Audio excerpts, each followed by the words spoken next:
And something to keep in mind, not only for my video, but for all three of our rankings, is that this stuff is subjective, guys. These are 31 films that there might not be another person on this earth that has the exact same ranking as me or the exact same ranking as you, and you should not watch these videos hoping to see the same exact thoughts as yours. That's the beauty of being a horror fan. That's the beauty of being a film fan in general, is that we all get something different out of these movies. And no matter how solidified you might think some of these movies are, ranked worst to best from 31 all the way up to 1, we all have different experiences with them. We all have different attachments to them. We've seen them in different points of our lives. Each of these films have impacted us in certain ways, and certain films have not. So just watch it, enjoy the list for what it is. Don't be a dickhead in the comment section trying to tell us that we're wrong. This is our list. Yeah, that's the beauty of it, the difference of opinion. And when you're dealing with so many movies, you have much more, shall we say, of an imbalance compared to other people's lists. It's a lot easier to make things go different ways. So I'm sure my list will be very different to Cody's list and very different to CP's list. We all have separate lists, and we're ranked for different reasons. Obviously, if we were ranking films strictly on quality, you'd know what number one is. These are our personal lists. All these films have separate meanings to us. Don't take any high or low rating as our definition of a good or bad film. That's merely our preference.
Hi, I'm CP, and my 31 ranking is the correct list. It's a pile of crap. My 31 ranking, however, is the absolute best.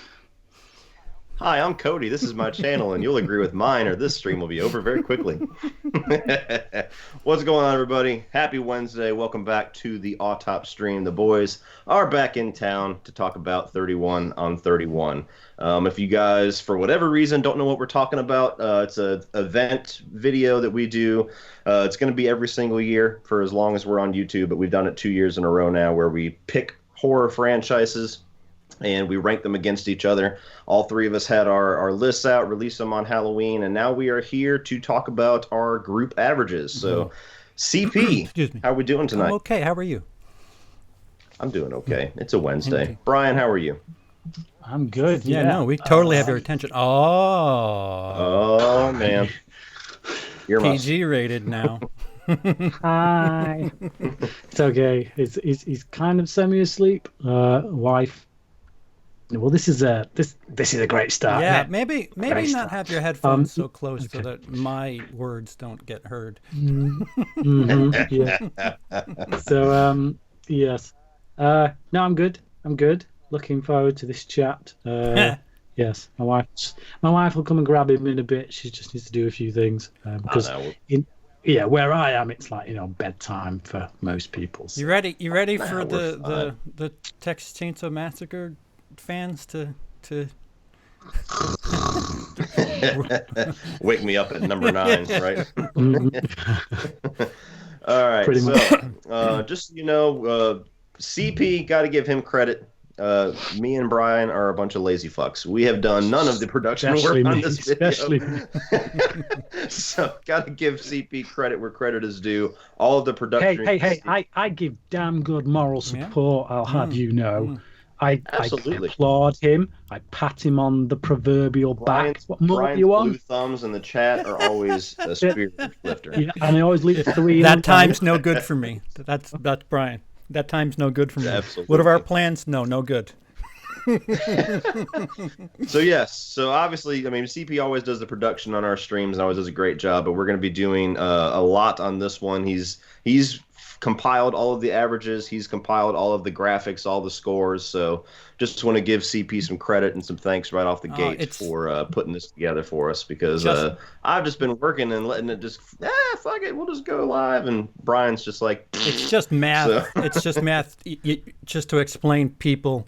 The average number is you'll see the average number of all three of us at the top, but our separate scores are on the bottom left side. So the average number doesn't necessarily mean, it's what we all agreed upon. It's just simple math. It's the average.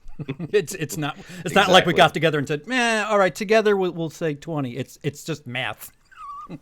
No, we're not going to agree on. I think the people who will get that don't need that explaining, and the people who won't get that, it probably don't matter that you're explaining it. So we will not agree on any of these. We're going to see the numbers going to be like, son of a bitch, that's where it landed. Oh man. So anyway, again, if you guys did not see our rankings, the franchises that we did this year include Scream, Child's Play, Texas Chainsaw Massacre, Evil Dead, Psycho, and the Collector Collection little duology there that will soon be a trilogy. So we compiled all 6 of those franchises. So those are the franchises that we're going to be discussing tonight. Feel free to chime in on the chat as always with your pros, cons. What's going on, CP? Brian's disappearing. I'll come back. Yeah. Back. Yeah. Are you on a potato right now, Brian? It looks like it. Yeah, it does look like a potato. Definitely, it don't look good. You two are looking pretty crystal clear, and I'm looking like rubbish, to be honest. Must be ready to talk about Texas Chainsaw. Yeah. The folks at OBS. I think the TCM fan is going? This is terrible, Brian. Oh no. Yeah, this. I don't know what. It keeps skipping. So annoying. And when I try to do something about it, it goes crazy. Bear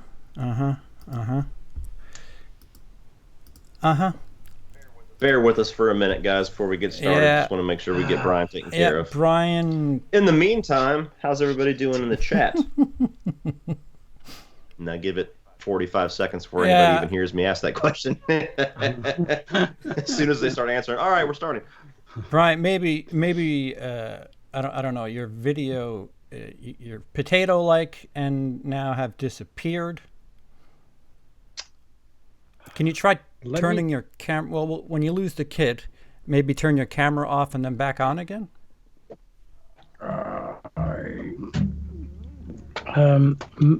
Maybe try going into a different port. I don't know. Yeah, I don't know. You're utterly gone now, and you were a thin sliver. You were a thin sliver for a second, and now nothing. What a joke! Yeah, you don't want to see Brian. Apologies. Anyway. You barely want to hear me. Never mind see me. It's just like at this point, my thoughts are a token gesture. So yeah. So. Maybe when you lose the kid. All right. So now it's ginormous. What is that? Oh no. Would it help if I unplugged and you call me back when I've plugged? No, I don't know. It's absurdly large now. What are you talking about? The image is just has taken over. Yeah. I'm gonna give a couple of you guys wrenches. Some of them looks like they might have been deleted for some reason, but Blake and Brooke, you guys have a wrench. Yeah. Blake, I don't know if you know what that means or not. I'm not sure if you're a moderator, but that just means that you are allowed to help moderate the chat if you would love to. Yeah, if you see If you see some nonsense, you can mute people. You can like give them the old smackaroony. like that. Easy. Oh, that wasn't even me. That was Brooke. All right, so Brian, you just we can hear Brian. We can't see Brian. I'm going to try and unplug my camera and plug it back in again. I'll tell you what, just so they have something to kind of hear us discuss while you're both working on it. All three of us have seen Dr. Sleep, correct? Yes. I thought it was really good. Yeah. Okay. That might be my biggest surprise of the year thus far. I got to be honest. I walked in. It's not that I expected it to be bad or anything like that, but I kind of walked in just not expecting anything.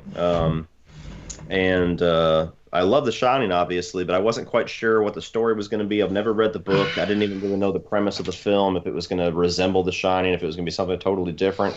And I'll be damned if that wasn't like immediately my favorite horror of the year. I don't know if you guys were quite as high on it as I am, but I quite enjoyed myself. Yeah, it's top 10 for me. Yeah, definitely. Like I say, favorite horror of the year so far. I'm a huge fan of the original Shining, and as soon as this was announced, despite many people saying that Mike Flanagan was the right man for the job because he did this and because he did that, I was like, I don't care who he is. You're trying to follow Kubrick, and you're trying to do a direct sequel to a Kubrick movie. You are insane. It's going to end in tears. The best we could possibly hope for is a 3-star film with many niggles. And actually, wow, yeah, got a really, really good film that, yeah, okay, it's not quite Kubrick, but it's about as blooming good as we ever could have hoped for. Mm-hmm. Yeah. And it didn't feel like he was trying to emulate Kubrick, which was cool. Like, he definitely made it his own. He did his own thing. There was definitely some nods. Like, there was shots that were almost direct, like whenever he was, in the office with the guy, that kind of mimicked the job interview scene. And obviously when you get to the Overlook, they tried to make it pretty close while making it different enough. But yeah, I like Mike Flanagan. I haven't disliked any of his films, but I haven't been as high on him as everybody else has. Every single one of his movies has something major that I have an issue with. This was probably the only film of his where I look at it and I'm like, not a whole lot about it I don't like, buddy. So to me, that was by far his best film so far. What's OP? Original Post? So Aaron G says my only gripe with Dr. Sleep was that the girl was OP. Oh wait, no, that doesn't fit. My only gripe with Dr. Sleep was that the young girl in it was. I don't know what that means, but I'll say this much: I really liked the young girl that was in it. I thought there were times when her performance was really, really good. One particular scene where I'll try. Say this without giving spoilers, but she has to kind of not be herself. She has to be someone else. Yeah. And when she does that switch, I think she does a damn good job at it. Yeah. Absolutely. Guys, same boat rules apply. We're not ignoring the super chats. They'll just be read at the end. But well, I can read it now while we're still. Yeah, kind of I think we're gonna have to roll forward without seeing Brian, which reminds me, for future reference. Really? Yeah, for future reference, we're gonna have to do like an image, like a it's technical difficulties image because Brian's just not coming up. Oh man, is it something on his end Yeah. or is it? Yeah. Uh-oh. I think some people would call it a blessing. I wouldn't disagree. No. Yeah, see, it's just if I had been prepared with a picture, I could at least just put Brian's face with a do not disturb sign or something on it. We could all hear Brian. It's just he's not coming up. So my voice is my best. And I Before we changed the carry layout on, and everything. Brian, you. Oh no, Mike Governale with why. $5. That's why Thank you so much, Mike. What up, dude? Saw Dr. Sleep after your review. Rose the Hat plus callbacks were great. Absolutely agree. Rose the Hat might be my favorite antagonist of the year. And this is the year we had Thanos. So, all right. Yeah. So we might as well track for Brian. You're still there, right? Okay. I am, All right. So Brian is the disembodied voice, and we'll just lean on the visual aids a bit heavier. That's all. We got this. Fair enough. Kick us off, CP. All right. So I'll just put my hand up when I want to speak. Yeah, which we can't see you anyway. All right, that's the joke. Yeah. Come on, comedian. Yeah. So the median, Never said it was the average score, the bottom of the barrel as far as this stream is concerned, is Texas Chainsaw Massacre Next Generation. Brian put it dead last. Cody put it number 30, right. And I put it number 30. So I was right. Well, go on, Brian. We'll get there, Brian. Why is it the worst film out of all of these, Brian? Because it's just not well made on any conceivable level. It's like literally the only thing it's got going for it is an absolutely crazy ass performance by Mcconaughey, who is the only person in the film who knows exactly what film he's in. Everyone else, they think they're making, I don't know, the next Citizen Kane of horror, I guess. But I just think it's funny that we end up getting Matthew McConaughey and Renee Zellweger out of that movie. Like, how did they make it through after that? Like, Renee Zellweger in this is absolutely terrible. Like, McConaughey, because, like I say, he's just, he's perfect for it. He knows what movie he's in, and he plays it to the hilt. Renee Zellweger is serious and stuff, and certainly at this point in her career, she did not have the talent to pull it off at all. Although she does do some pretty impressive stunt work at times. Yeah, this one, I did debate between my 31 and this one pretty hard, because while I'm not going to discuss what my 31 is, even though everybody knows, even if you haven't seen the video, what it is, it was a movie that practically decimated one of my favorite franchises and just completely offends me and aggravates the living piss out of me, versus a movie that I really could give a shit about that's really bad. So it was more so like, okay, this one offends me more. This one needs to be at the bottom. But as far as what this movie, I mean, basically everything that Brian said is just terrible. Like there's some bad Texas Chainsaw Massacre movies. This one's just like, what were you trying to do? Like it's just more Texas Chainsaw shit. First of all, it's people come across this family and then shit happens, and it's just a kind of regurgitation of scenes from the other movies. And with a twist, weirder. With a twist, yeah. Yeah, you get the weird version of what they were trying to do with Leatherface, where they're really playing with that whole transvestite scene from the first movie, where he has the girly kind of mask, and just going full tilt with it. And like Brian said, the only thing, I think it was the only positive I had, and it was kind of like not even really a positive, just like it's interesting. It exists for this. You can watch it. Is the Matthew McConaughey stuff, because it's the only time you see McConaughey do something like this in his career, where he's just going batshit insane.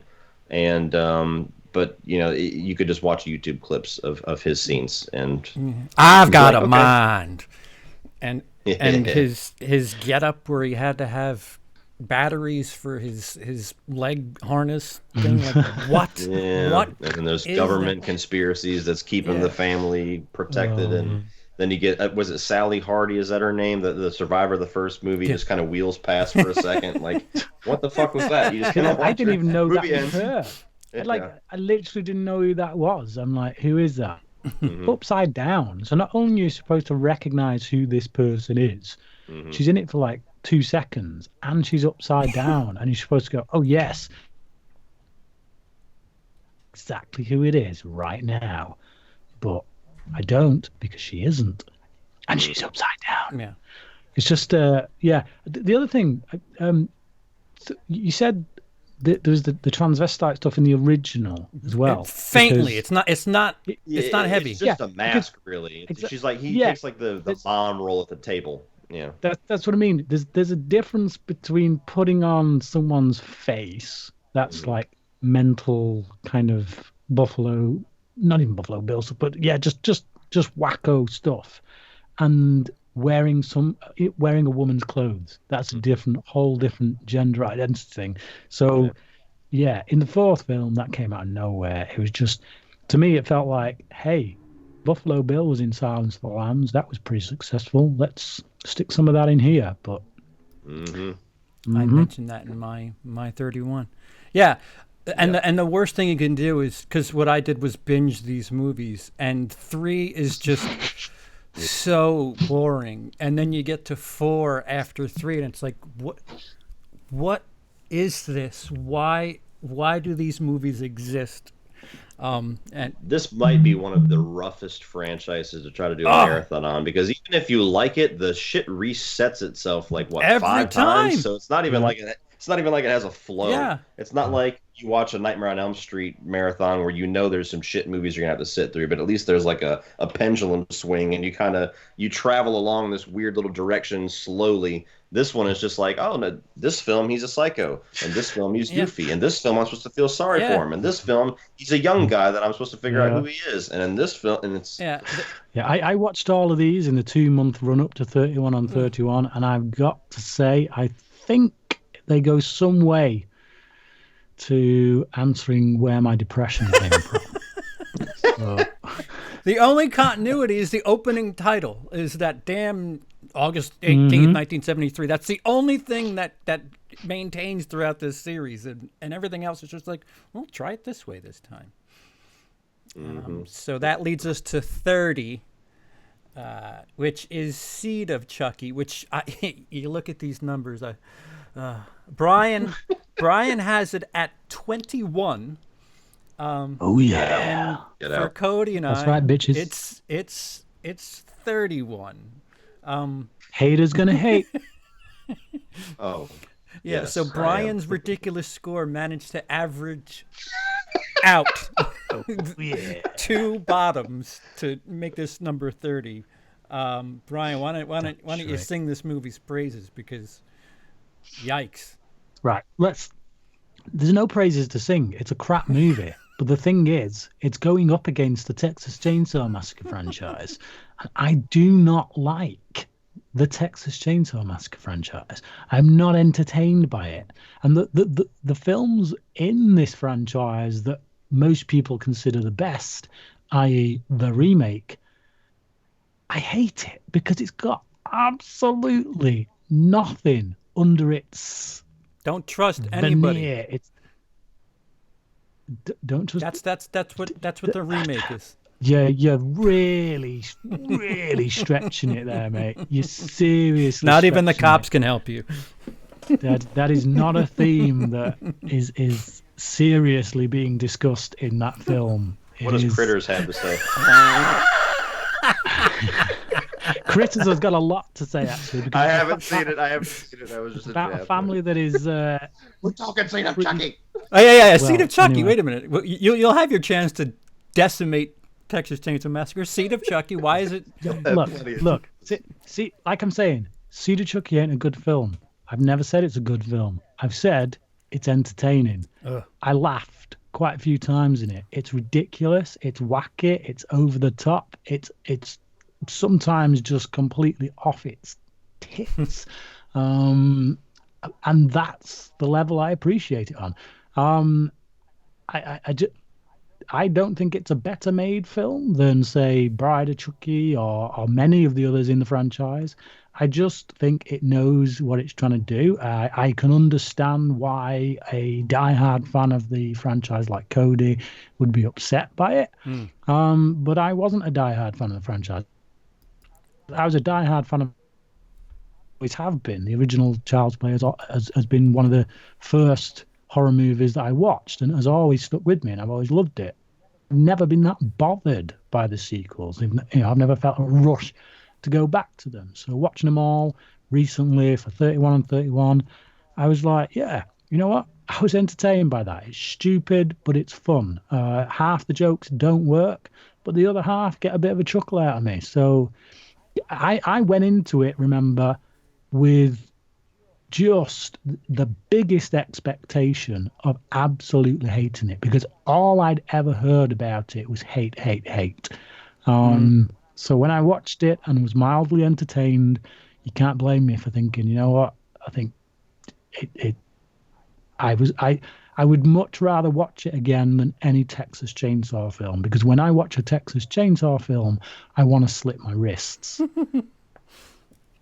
Cody. Quite a fan. Go on, Cody. Oh, Jesus, where do you even start with this fucking movie? Okay. This might be my most miserable theater experience of my life, for one. Not that that has anything to do with the quality of the film, but we'll get there. I love the Chucky franchise. Obviously, it competes with Nightmare on Elm Street as my favorite slasher franchise. It's the franchise that got me into horror, so it's very close to my heart. And I was a huge fan of Bride of Chucky. I could not wait for what I thought would be Son of Chucky, and what originally was titled Son of Chucky for a while, and then Seed of Chucky came out. I was 14. I had just moved to Savannah that summer. I think it came out like in October. But it was like the signs were out there the night that I went to the theater. It was one of the worst thunderstorms ever. I think Grand Theft Auto San Andreas was out, and I was trying to go get it, and it ended up being out of stock, so I was brokenhearted about that. About a third of the way into the movie, I got damn near deathly ill, like a fever and a cold, and everything just kind of hit me at once. Like I just sat with a bunch of diseased people or something to watch this movie. But so that's my memory of seeing Seed of Chucky for the first time, and then you throw in the fact that it was Seed of Chucky that I was watching. Yeah, it pretty much was miserable. This movie just, it's batshit insane. I just don't know what he was trying to do, Don Mancini. This is the first movie that he took full creative control. He's written all of them. Obviously, the first one you can debate because there's a lot of Tom Holland in that movie, but he is a screenwriter on all these films. But this was the first one that he was also directing. It was also his directorial debut. And my God, what an entrance. It's a movie that leans... Where Bride of Chucky had a very good balance of humor and horror, this one just leans completely into humor, and it's like the most lowbrow, easy, like childish humor you could think of. I mean, like the kid pisses on himself like 3 times throughout the movie. You got plastic tits, you got a masturbation scene, you got Jennifer Tilly breaking the fourth wall to play herself in a movie where a character was played by Jennifer Tilly. Red Man is one of the victims in the movie. You got John Waters walking around. It's just a movie where... And John Waters is the straight man. Excuse the terminology, yeah. but you know, if you have John Waters, let him be campy. Why is he the straight man in this movie? It doesn't make any sense. Yeah, I mean, the one thing that I can say about it is that Chucky still feels like Chucky. Like, the writing for Chucky and the voice performance by Brad Dourif still feels like Chucky. So I'm not going to say I can enjoy it for that, but there's been worse Chuckies in this franchise. But this movie it's everything that I don't want a Child's Play movie to be. And it's so bad that it took this franchise and it condemned it permanently, depending on what they do with the money they made on the remake, to VOD. And you could say all you want about, yes, the Chucky franchise has still been continuing. They haven't until recently rebooted it, but even that's a separate thing. You still have continuation of this Brad Dourif, Don Mancini verse. But it's just it was so bad that it took a theatrical franchise and just stuck it on VOD, and now it's barely even a blip on the radar. So I could go on for hours. Yeah, no, it's it's bad. It doesn't do anything well. Like you said, they just kind of, with the fourth wall break, like, why are you even attempting some sort of continuity? They open the movie with that weird POV that the kid of Chucky and that doesn't have a fucking a dick or a Yeah. vagina. That like, what's that in there? It's like, and I've heard defenses where, because I know Don Mancini is a homosexual guy, and I've heard defenses that he was trying to put that in there to like show representation, I guess, and things like that, but it just does not land, and it's not utilized very well. Yeah, yeah, like the Britney Spears thing. Like what? Oh, why'd you fucking remind me? Why are you like? If I can get behind. Like there's movies we're gonna talk about that just go lean heavy comedy, like Shaun of the Dead, mostly comedy, but it perfects the horror aspects. There's other movies that we're gonna be talking about that. You know, they do a balance where it's more comedy than horror, but the comedy here is just so lowbrow and shit. Like, what is the goal here, and why even acknowledge the continuity if you're just going to be breaking fourth walls and And they're making Chucky movies inside of the movie, and it doesn't make sense. Like, if you could explain me the order after Bride of Chucky, like how the world, the timeline fits, and what that universe is, I'd like to see it, because coming from a Friday the 13th guy, the continuity went to shit, which is so strange because 1, 2, and 3 for Child's Play was so fluid. Shit, I'll give you 4. At least they were still talking about, like, you know, they shoehorned the amulet in. 1 through 4 were pretty coherent as far as continuity in a horror series is concerned, and then they just threw all that out the window for Seed and said, hey, we're going to do a comedy now, and we're going to compete with epic movie and all that type of stuff. absolutely. Yes. So 29 is Texas Chainsaw 3D, which Cody and I, Brian's favorite. Cody and I agree quite a bit. We both gave it 29, which is where it is, and Brian gave it a 25. So again, Brian, go ahead. Damn Sing straight. the praise of Texas Chainsaw 3D. Hates the franchise but loves the weird ones. Look, no, you're right. It's true. I think it shows you where I sit in my leanings towards movies. Look, again, it's not a great movie. I gave it a 2.5 out of 5. So this isn't a reflection of how good this movie is. It's a reflection of how bad this franchise in general is. So it's a statement ranking. Yes, most of the series in this franchise I get nothing from. I don't feel like it's anything other than weirdos running around, killing people and eating them. That's not my thing. I want to be challenged in some way. I want the film to say something, to have some kind of statement of intent, and I feel like this one does. It doesn't do it particularly well, but it's still trying to do it. The biggest kind of fall downs for this film are that, one, it tries to be within continuity but fails miserably, because if it actually was in continuity and this girl was as old as she is, then people would not be carrying mobile phones around and modern day technology and all this kind of stuff.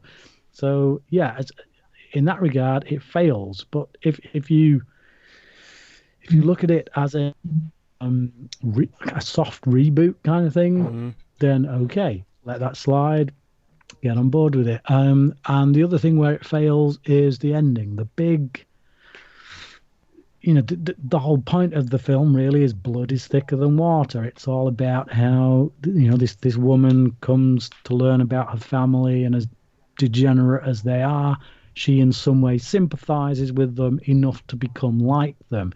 To me, that is trying to say something. It doesn't say it well. That's why I gave it 2.5 out of 5. It says it quite rubbish, actually, but it's shot pretty well. I think the performances are pretty good. There are some characters in it that I quite like. There are some twists and turns I didn't see coming, and it's trying to say something. So yeah, that's why it's high up when you think Texas Chainsaw movies. But I do have to reiterate, 2.5 out of 5. That ain't a good movie. I'm not praising this thing. I'm just saying it's better than most Texas Chainsaw movies, which ain't saying much. Cody. This it's entertainingly bad. I can watch this one just fine. This is one of those, like, I can understand this being a guilty pleasure for a lot of people, because it's more straightforward slasher than most of the Texas Chainsaw movies that are just trying to be real batshit crazy.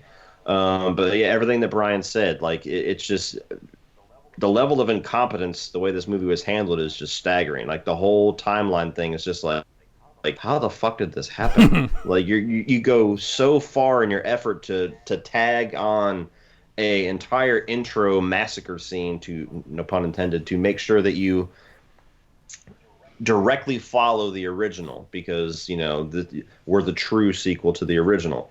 And then immediately after that, you fast forward presumably 40 years to modern times, because people are carrying cell phones around, and the baby is 21 years old. So that's like something that it doesn't ruin the movie. It's not like every scene you're just pissed about that, but it's the level of incompetence there. It's, how did that happen?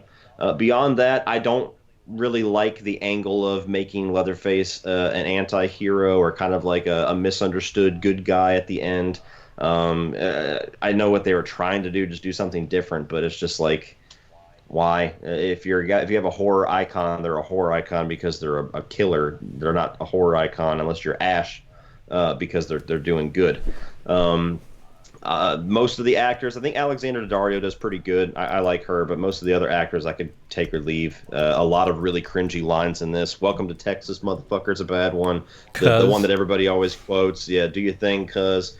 It's a bad film. I mean, there's no getting around it, but it is entertainingly bad, which is why it beat out the other ones. And Alexandria Daddario's shirt really held on for its dear life in that movie. Which, yeah, I took away a whole point for that. Yeah, I added a point for that one. What for it? Thank you so much, Mike. That's a huge thing, man. We will answer your questions at the end, I promise. Again, I'm writing them. You can't see it, but I'm writing them. We're keeping track of all the super chats. We'll get to them at the end. Thank you again. Awesome. Really huge. So that brings us to 28, which is Leatherface, Texas Chainsaw Massacre 3. Again, Cody and I, 26 each. Brian, number 30. This is the second to lowest for you. Which brings our average down to 28. So go ahead, Brian. This is the second worst film. I like how you keep coming to me. It's just as if my opinions are the ones that. Well, while I have the visual aid up, it masks the fact that we can't see you. So. Good call. Right. No, it just. I like I said in my video, I could not remember anything about this at all. I watched this because I wanted to review it. I got I got caught up doing other stuff, so I didn't get to doing my review until a week after I'd seen it. So I sit down to record my review, and I kid you not, I could not remember a damn thing about it.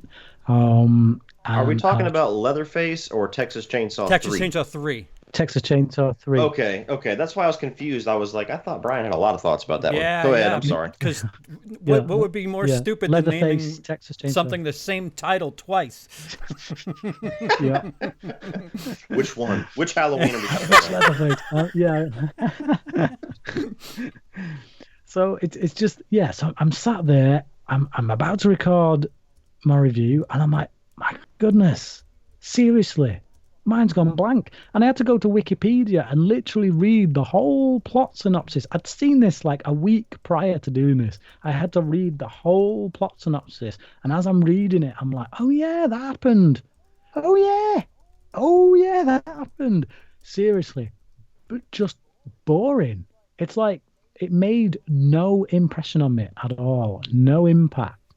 The only reason it isn't as low as TC is because at least once you do have the film in your head, once you can remember it, it's reasonably well structured. It's, you know, it does the job of an average movie. It's not totally off the wall, crazy, and just incoherent. It's just that the coherence is pretty dull. So dull, in fact, that I could not remember a damn thing about it a week later.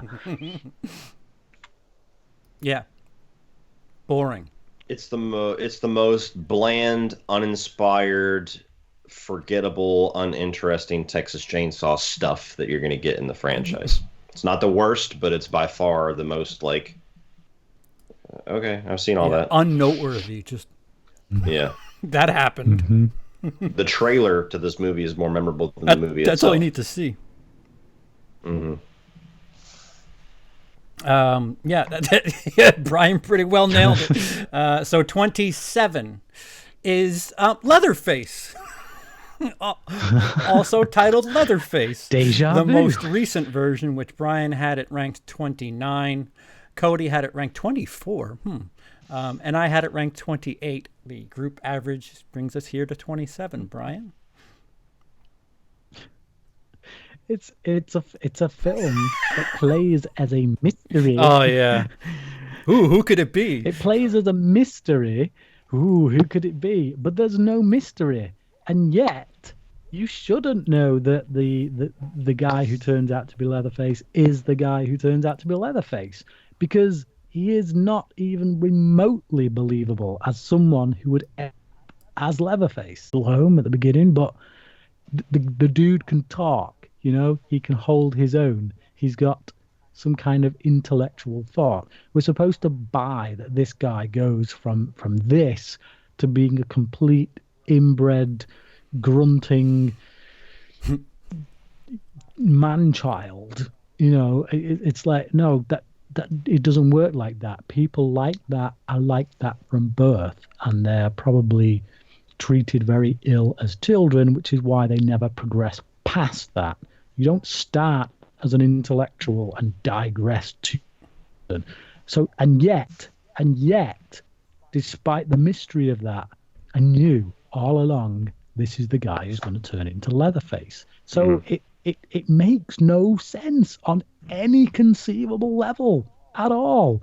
Beyond that, it's just badly plotted as well, and there's just stuff thrown in there for the sake of it that really makes me nauseous.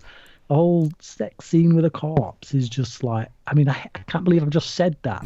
I've just said I saw a film in which there is a sex scene with a corpse. That's just... Oh, Brian, you haven't lived. No. I have a series on those. What are you talking about? Everything about this film is wrong.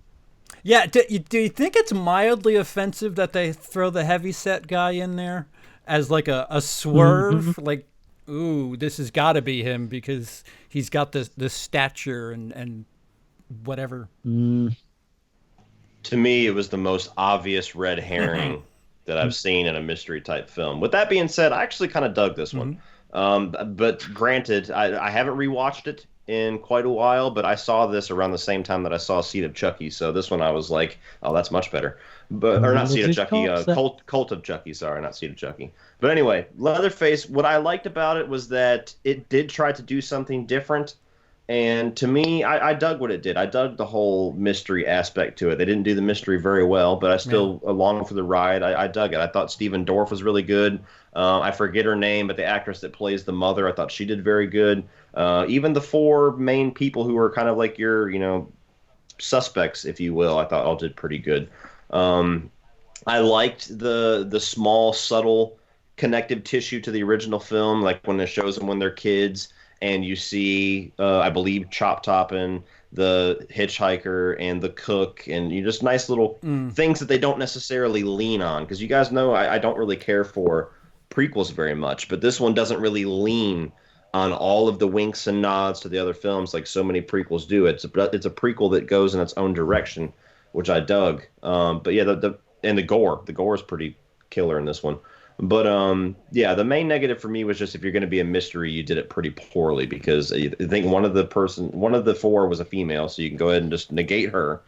I think one of them dies pretty quickly, if I'm not mistaken, and then the one that is the most obvious pick for Leatherface, I'm like, well, unless they're just trying to make it this obvious, that's an obvious red herring, so it's got to be this dude.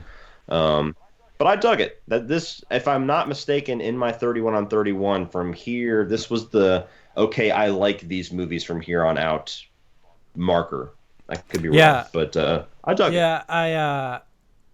Yeah, going one through four, it just degrades. 3 and 4 just, like the bottom of the barrel. The remake is, it's like being let some air after being held underwater for 3 hours straight, and then then the remake, the prequel to the remake happens, and that then 3D and this, I don't know if it, because like when you watch them in bunches, I don't know if maybe the fact that I knew that there was no more Texas Chainsaw Massacre after this, I was like, you know what, this ain't that bad. Phew, we did it.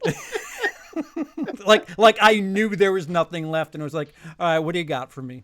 All right, this ain't that bad. It was like that. It's like that last hour at work. You're like, yeah.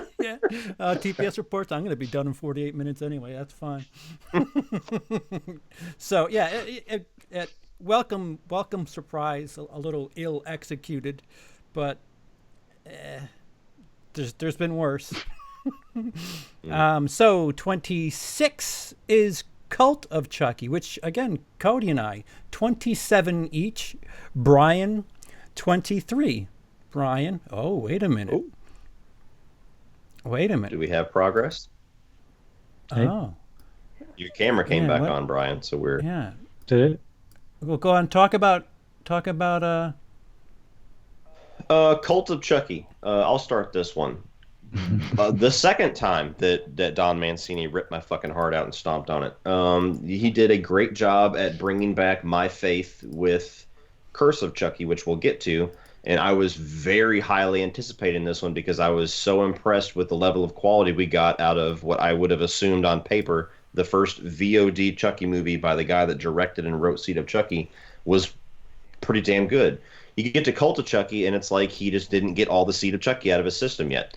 And it's just batshit weird shit.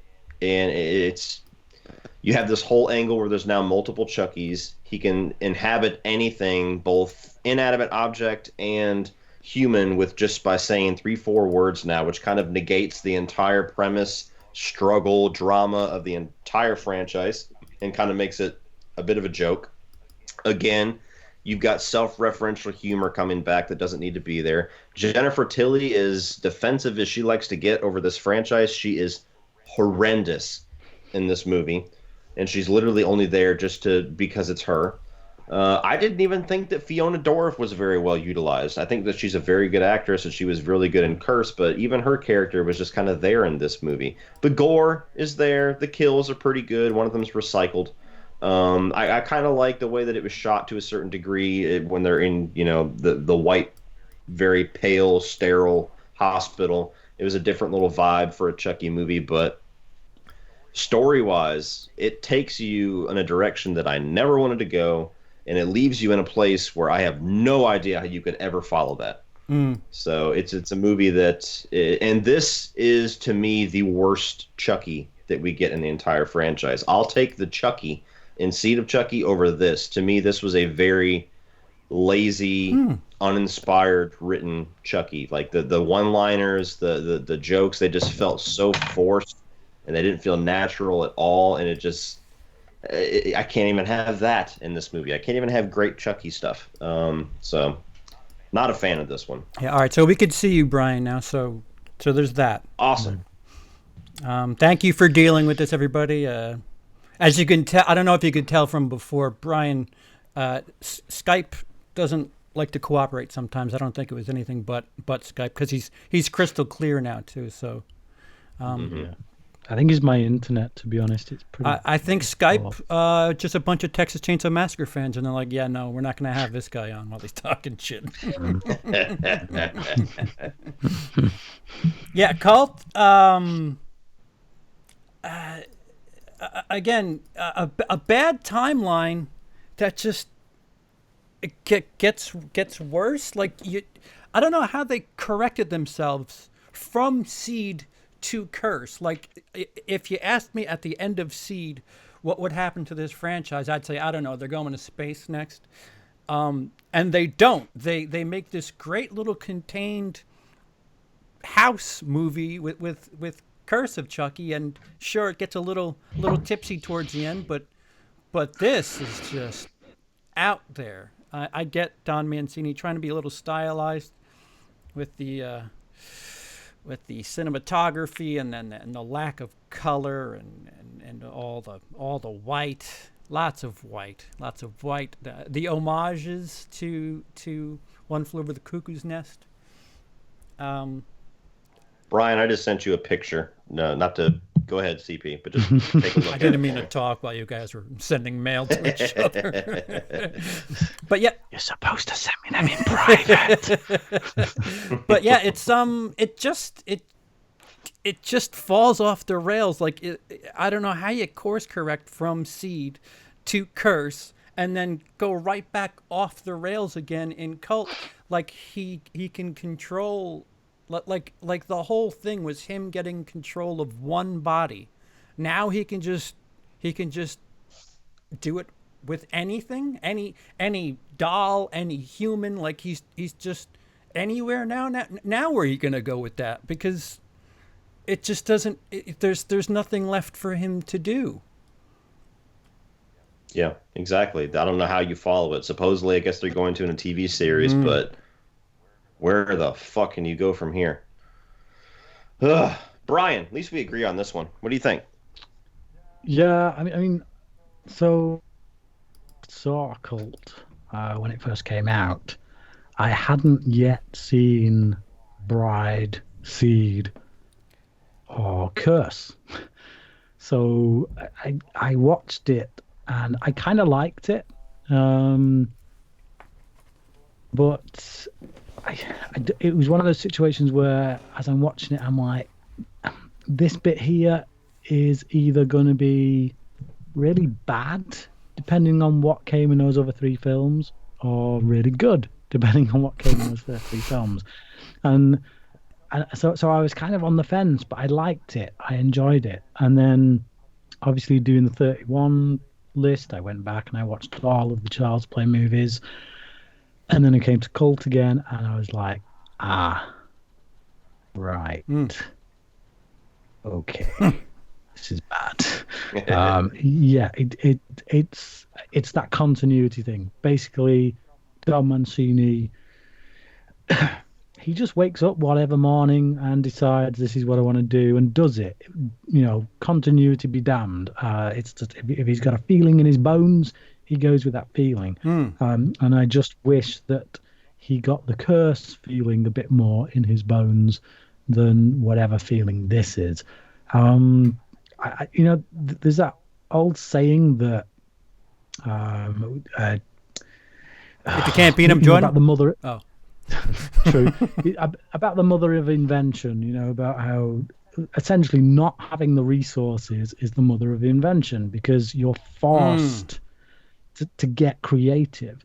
And I think, admittedly, I find Seed of Chucky entertaining, but that was the last big screen outing. They got a relatively large budget for that kind of film, probably due to the success of Bride of Chucky, which was quite successful.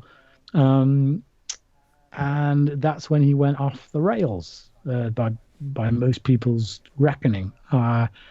Obviously, that budget is then taken away from him because Seed of Chucky was just an absolute epic failure in both the fans' eyes and box office wise, I believe. Don't quote me on that. But so he's given nothing basically for Curse. His hands are tied. He's got a very tight budget, so that forces him to get creative in a one location setup. He's confined to one location. and he has to do something with that, and as a result, we get Curse. And then he's opened up a bit more with Cult, and we're back to bigger idea speak, but it just feels like the bigger this guy goes, the worse it gets. You know, like if you look back to the original Child's Play film, again, that was quite self-contained. A lot of it took place in the apartment. It works. It works as this thriller kind of movie in which you've got this crazy ass doll going around doing his business. So yeah, Mancini's not good when he opens it up to places. I like Bride of Chucky, but I personally feel like it's as much to blame for certain aspects as Seed of Chucky is. Bride was the most financially successful too, so that probably got him a little. Exactly. So Bride sorry, my bad. No, sorry. It's just that. Yeah, exactly. CP. It's just he did that. He pushed that whole breaking the fourth wall kind of stuff. You know, the postmodern stuff from Scream. Really pushed it. People went wild for it, apparently, or so it seemed. So he thought, oh, the funny stuff. They love the funny stuff. the total crazy stuff. That's what I'm going to go with. Then people went totally nuts about that and said, no. They took away his budget, and he went, right, they didn't like the crazy stuff. They've taken away my money. I've got to be inventive, and I've got to go dark. And then we got Curse. You know, and people are then saying, oh, Mancini, he knows what he's doing, this guy. Praise Mancini. Mr. Mancini's awesome. And then he's like, oh, they love me. I'm going to do whatever the hell I want again. It's like the fans of this franchise, I think, are its own worst enemy on many ways. The one thing about Cult is it's the one movie that if I just watched it and had to guess, I would have said, what, 6 writers, 5 writers? Because it feels like there's like 4 different ideas, but it's all one person. Like the Andy thing felt like you could have just absolute waste. Yeah, like that could have been its own movie. The should have been its own like movie. there's like 3 or 4 different things. Like you could have just done this for 80 minutes. Why'd you throw that in there and bringing Jennifer Tilly back or Tiffany? Did you the Ocean's 12 thing? Just hashtag not my Chucky. Fuck. Has you. anybody ever told you like Jennifer Tilly? Oh, just shoot me in the brain. Why did you put that line in there? Blech. Which brings us. A true classic never goes out of style. Awful. 25 is Texas Chainsaw Massacre: The Beginning, the first prequel. Brian has it at 24. Cody has it at 21, and I have it at 25. So I'm right.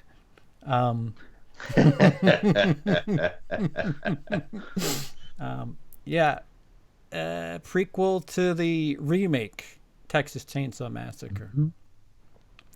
Because our best Texas Chainsaw. R. Lee Ermey needs a movie wrapped around him is what I've always said. You know what I want more of? The cop. Give me more of the cop from the remake. He was the scariest thing about the remake. No. He's my favorite part of the remake. No. Yeah, other than Jessica Biel's everything assets. Touche, Brian. Touche. Second favorite thing. Other than her assets and what she brings to the table in the remake, he is the best thing about the remake. But we're talking about the beginning. We are. Here's the thing about the beginning. For me, again, I don't want to be that guy who bangs on and makes the same point again and again and again. But the remake said nothing. It had nothing to say. It was just void. It was a black hole of anything. It was literally style over substance on an epic scale. And while the beginning doesn't exactly tell us about 3D again now. I already have told you. It had something a bit more to say. Listen, I'm sorry, Brian. My bad. Yeah, look, the thing with the beginning is it is kind of the same film as the remake. It's like they said, let's kind of do that again, only this time we'll inject what was missing, which is a reason for a reason for us to follow these characters, a reason to go along with them. There is a story there, that deals with something on a thematic level about family that having these two brothers in it, and the whole notion of them going to war, and one not wanting to go, one wanting to go, and thinking that people who don't fight for their country are cowards, and then we see that play out within the context of the family, and we get to see who really is a coward and who isn't. But it's just, I feel there's more meat on its bones, a lot more meat on its bones. Again, this ain't a classic. We're not talking Citizen Flipping Kane here. We're not talking Shawshank Redemption, for goodness sake. We're talking a bloody Texas Chainsaw Massacre movie. It just scraped by with a 3 out of 5 for me. I don't love this film. I am not going to watch it again. I will probably never watch it again. I only gave it a 3 out of 5 because it actually gave me something for this franchise that this franchise has never given me before, which is a point. There are other elements in it as well, which admittedly are in the remake. With the moments when the main... I'm only just seeing his BS delay. Surprise! Don't call it BS on, but anyway, scenes that, like when she gets out of the house and she sees her freedom. She's there, she's got her freedom, and then she hears a friend screaming on the inside, and it's just that moment to me really sends shivers down my spine. And you're presented with this choice of, do you save yourself or do you go back for your friend? And I thought that moment was really handled well, and it impact for me than any of the moments like that in the remake, because the rest of the film had something going on, had more of a point. So I felt more invested in these characters, and they didn't just feel like cannon fodder to me. Because some work had actually gone into telling us who these people are. I can't say that about the remake. I thought I could about Jessica Biel's character. And the setting. You can't say anything bad about her. Yeah, but I can, because they don't. They blow it. We'll get. Please don't say the word "blow" and Jessica Biel in the same sentence, please. Just stop. So yeah, for me, this ain't a great film, but it's the best of the bunch when it comes to Texas Chainsaw Massacre. And I know a lot of people are going to say we didn't need the prequel stuff with all the explanations of the family and where they came from, why they ended up like they did. But this is where I'm going to argue the case that actually this is one of those few occasions where I believe we did. Because every film in this franchise up to this point, when we see this family and we get here's the usual way that these films go. You get a bunch of teens or whoever, they get caught out in sticks, they run across someone who turns out to be a member of the family, they bump into someone else who turns into to be a member of the family, so they get away from them, run into someone else who turns out to be a member of the family. You get the point. There's no one in this flipping town who isn't a member of the family, and it starts to wear thin after a while. And I'm always taken out of the reality of the picture or the moment of the picture, because I'm always thinking about that element. It's always felt like something to me that has needed explaining.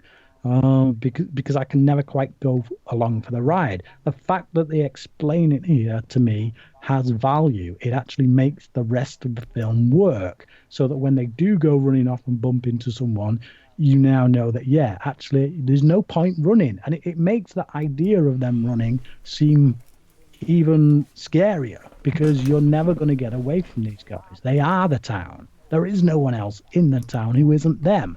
And we have a reason why now. Whereas in all the other films, we never had that. So it felt more like contrivance, convenience. It was annoying. Like Cody, I am one of those people who, for the most part, prequels don't really float my boat, because I don't feel most of the time that we need something explaining that didn't need to be explained in the original movie. But in this case, we're talking about things that did need to be explained every time I watched those bloody movies. So yeah, that's my defense for it. I think it's a better film all round than any of the other movies in the franchise. Anything left for you, Cody? Oh, plenty. Texas Chainsaw Massacre, the beginning, I can enjoy it decent enough. I'm obviously a big fan of the remake. We'll get to that. But to me, this one, I kind of had the opposite experience of Brian. To me, this tried to emulate the remake as hard as possible, but didn't have as much in it that I got out of it. And I'll get into the reasons what I got out of the remake. But anyway, the beginning, kind of the same setup as always. People end up in this town. They end up a prey to the family. I'm gonna be a broken record. I'm not a big prequel fan, and while I'm fine with going through the explanation of why this family is the only people in town, and how Arlie Ermey becomes a sheriff and everything like that. To me, though, it does the thing that I get really annoyed at, where they start to just do all these unnecessary winks and nods and tying things together where, oh, we got to find out how he lost his teeth, and then we got to find out how this guy lost his legs. And it's just like, you're wasting my time here. I don't care how he lost his legs. I don't care how he lost his teeth. And it's just these obvious little, it's like somebody watched the remake and they just took a note every single time there was a plot point. They're like, I can explain that. I can explain that. The gore gets amplified, but to me, the kills aren't nearly as effective as they were in the remake. And other than that, I mean, that's mostly it. I dig it. It's okay. I dig it fine enough. I don't hate the movie. I don't even say I dislike it. It's good. It's just the experience and the impact that the remake had, which I will get into. Yeah. Was much grander than what I got out of this. This was just like more Texas Chainsaw stuff. Yeah, it's like what Brian said. The franchise is just third act. Everything Brian said, but the third act, you're in the house with all these crazies. The only subversion of the beginning is it's not the third act that they wait for to let you experience the family. It happens sooner. So that was a change of pace. They keep bringing up the time. Listen, guys, it takes a lot longer to shit on the bad stuff. We'll get moving. So 24, Texas Chainsaw Massacre Part 2, which Brian has at 28. I have it at 22, and Cody has it at 18. Cody. This is the definition of a love or hate film. It might be the best definition of all time. I would never argue with anybody that said that they watched this and they get nothing out of it and they thought it was absolutely miserable. And I actually expected that reaction from Brian. I might have even warned him. But to me, for whatever reason, I can enjoy the kookiness of this one. This one is the only Texas Chainsaw Massacre that, for me, it succeeds, but it's the only one that even tries to go for a fun tone. It's the only one that's trying to go for a little bit kookiness, a little bit more B-movie horror comedy style, and that makes it stand out to me. I enjoy the character of Chop Top. I know Brian just cringed. I like the setting of kind of starting in the radio station and kind of going into this little theme park thing that they have, their little hideout. I dig the storyline with Dennis Hopper being the uncle of the two kids from the first one, and he's on this revenge kick. The movie, as far as negatives, why it's not very high on my list, it's a little too much. It's very, very heavy-handed with the goofiness and the B-movie humor and everything. I like the character of Stretch, but by the halfway point, the last half of the movie is just her running around being hysterical and everything like that. It gets a little rough, a little monotonous. But I enjoy the movie for what it is. I had fun with it, and it's one of the more rewatchable Texas Chainsaw movies for me. I definitely watch it more than I do the original. Right. Opposite of everything I said.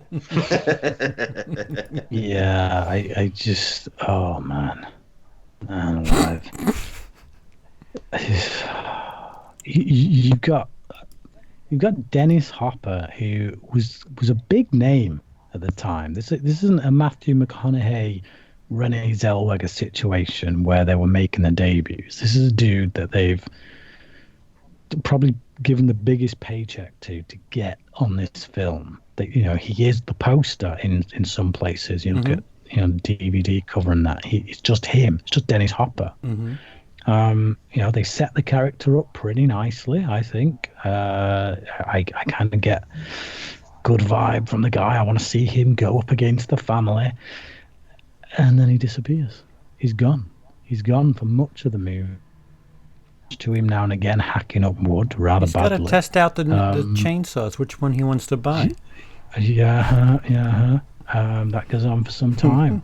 And, you know, if they'd have kept it at the radio station, I think I'd have enjoyed it more. I don't know, but maybe not, because the character of Chop Top to me has to be one of the single most irritating characters I've ever witnessed to in cinema. You either enjoy watching this guy or you don't, and I'll tell you, I don't. And the amount of screen time he's given in this film means that 50% of this movie is just excruciatingly irritating to me. That's about it. I agree. Split the difference between these two, and it looks good. It's the prettiest of the Texas Chainsaw Massacre movies, and I think that has to do with Canon throwing as much money as they can at Tobe Hooper, and I mean, there's some like the shot where she's being chased down, I don't know what the hell that is, a tunnel full of lights. It like what, you know, the practicality of the behind the scenes of getting that done. Just thinking about that, it's like, some effort going into that, but that's technically speaking, yeah. I like humor. I agree with Brian. It's a bit. You really gotta be into this kind of humor, and I wasn't. Yeah. So 23 is Psycho for the Beginning, which Brian has at 16, Cody at 25, and I have it at 24. Psycho for the Beginning. And go ahead, Brian. Yeah, it's a made-for-TV movie, and considering it's a made-for-TV movie, it does a damn sight better job of dealing with stuff. You know, having something to say, going deep with a character, getting underneath their skin, looking at the psychology behind them, and also giving them an ending that is quite satisfying, given the three films that preceded it. You know, this is a guy who's been on a journey, and we find ourselves in this film not knowing whether he's going to carry on the way he has been in the past three movies, or get to grips, wrestle his demons, basically, and we get what I think is a satisfying ending of someone wrestling with their demons. And yeah, I think it's that whole thing about meat on the bones. Do we need to see all the stuff from Norman Bates' past? Probably not, but it's a damn sight better and more entertaining than watching some dude who you know is Leatherface, who shouldn't be Leatherface, become Leatherface. So, yeah. In conclusion, Brian hates Texas Chainsaw Massacre, everybody.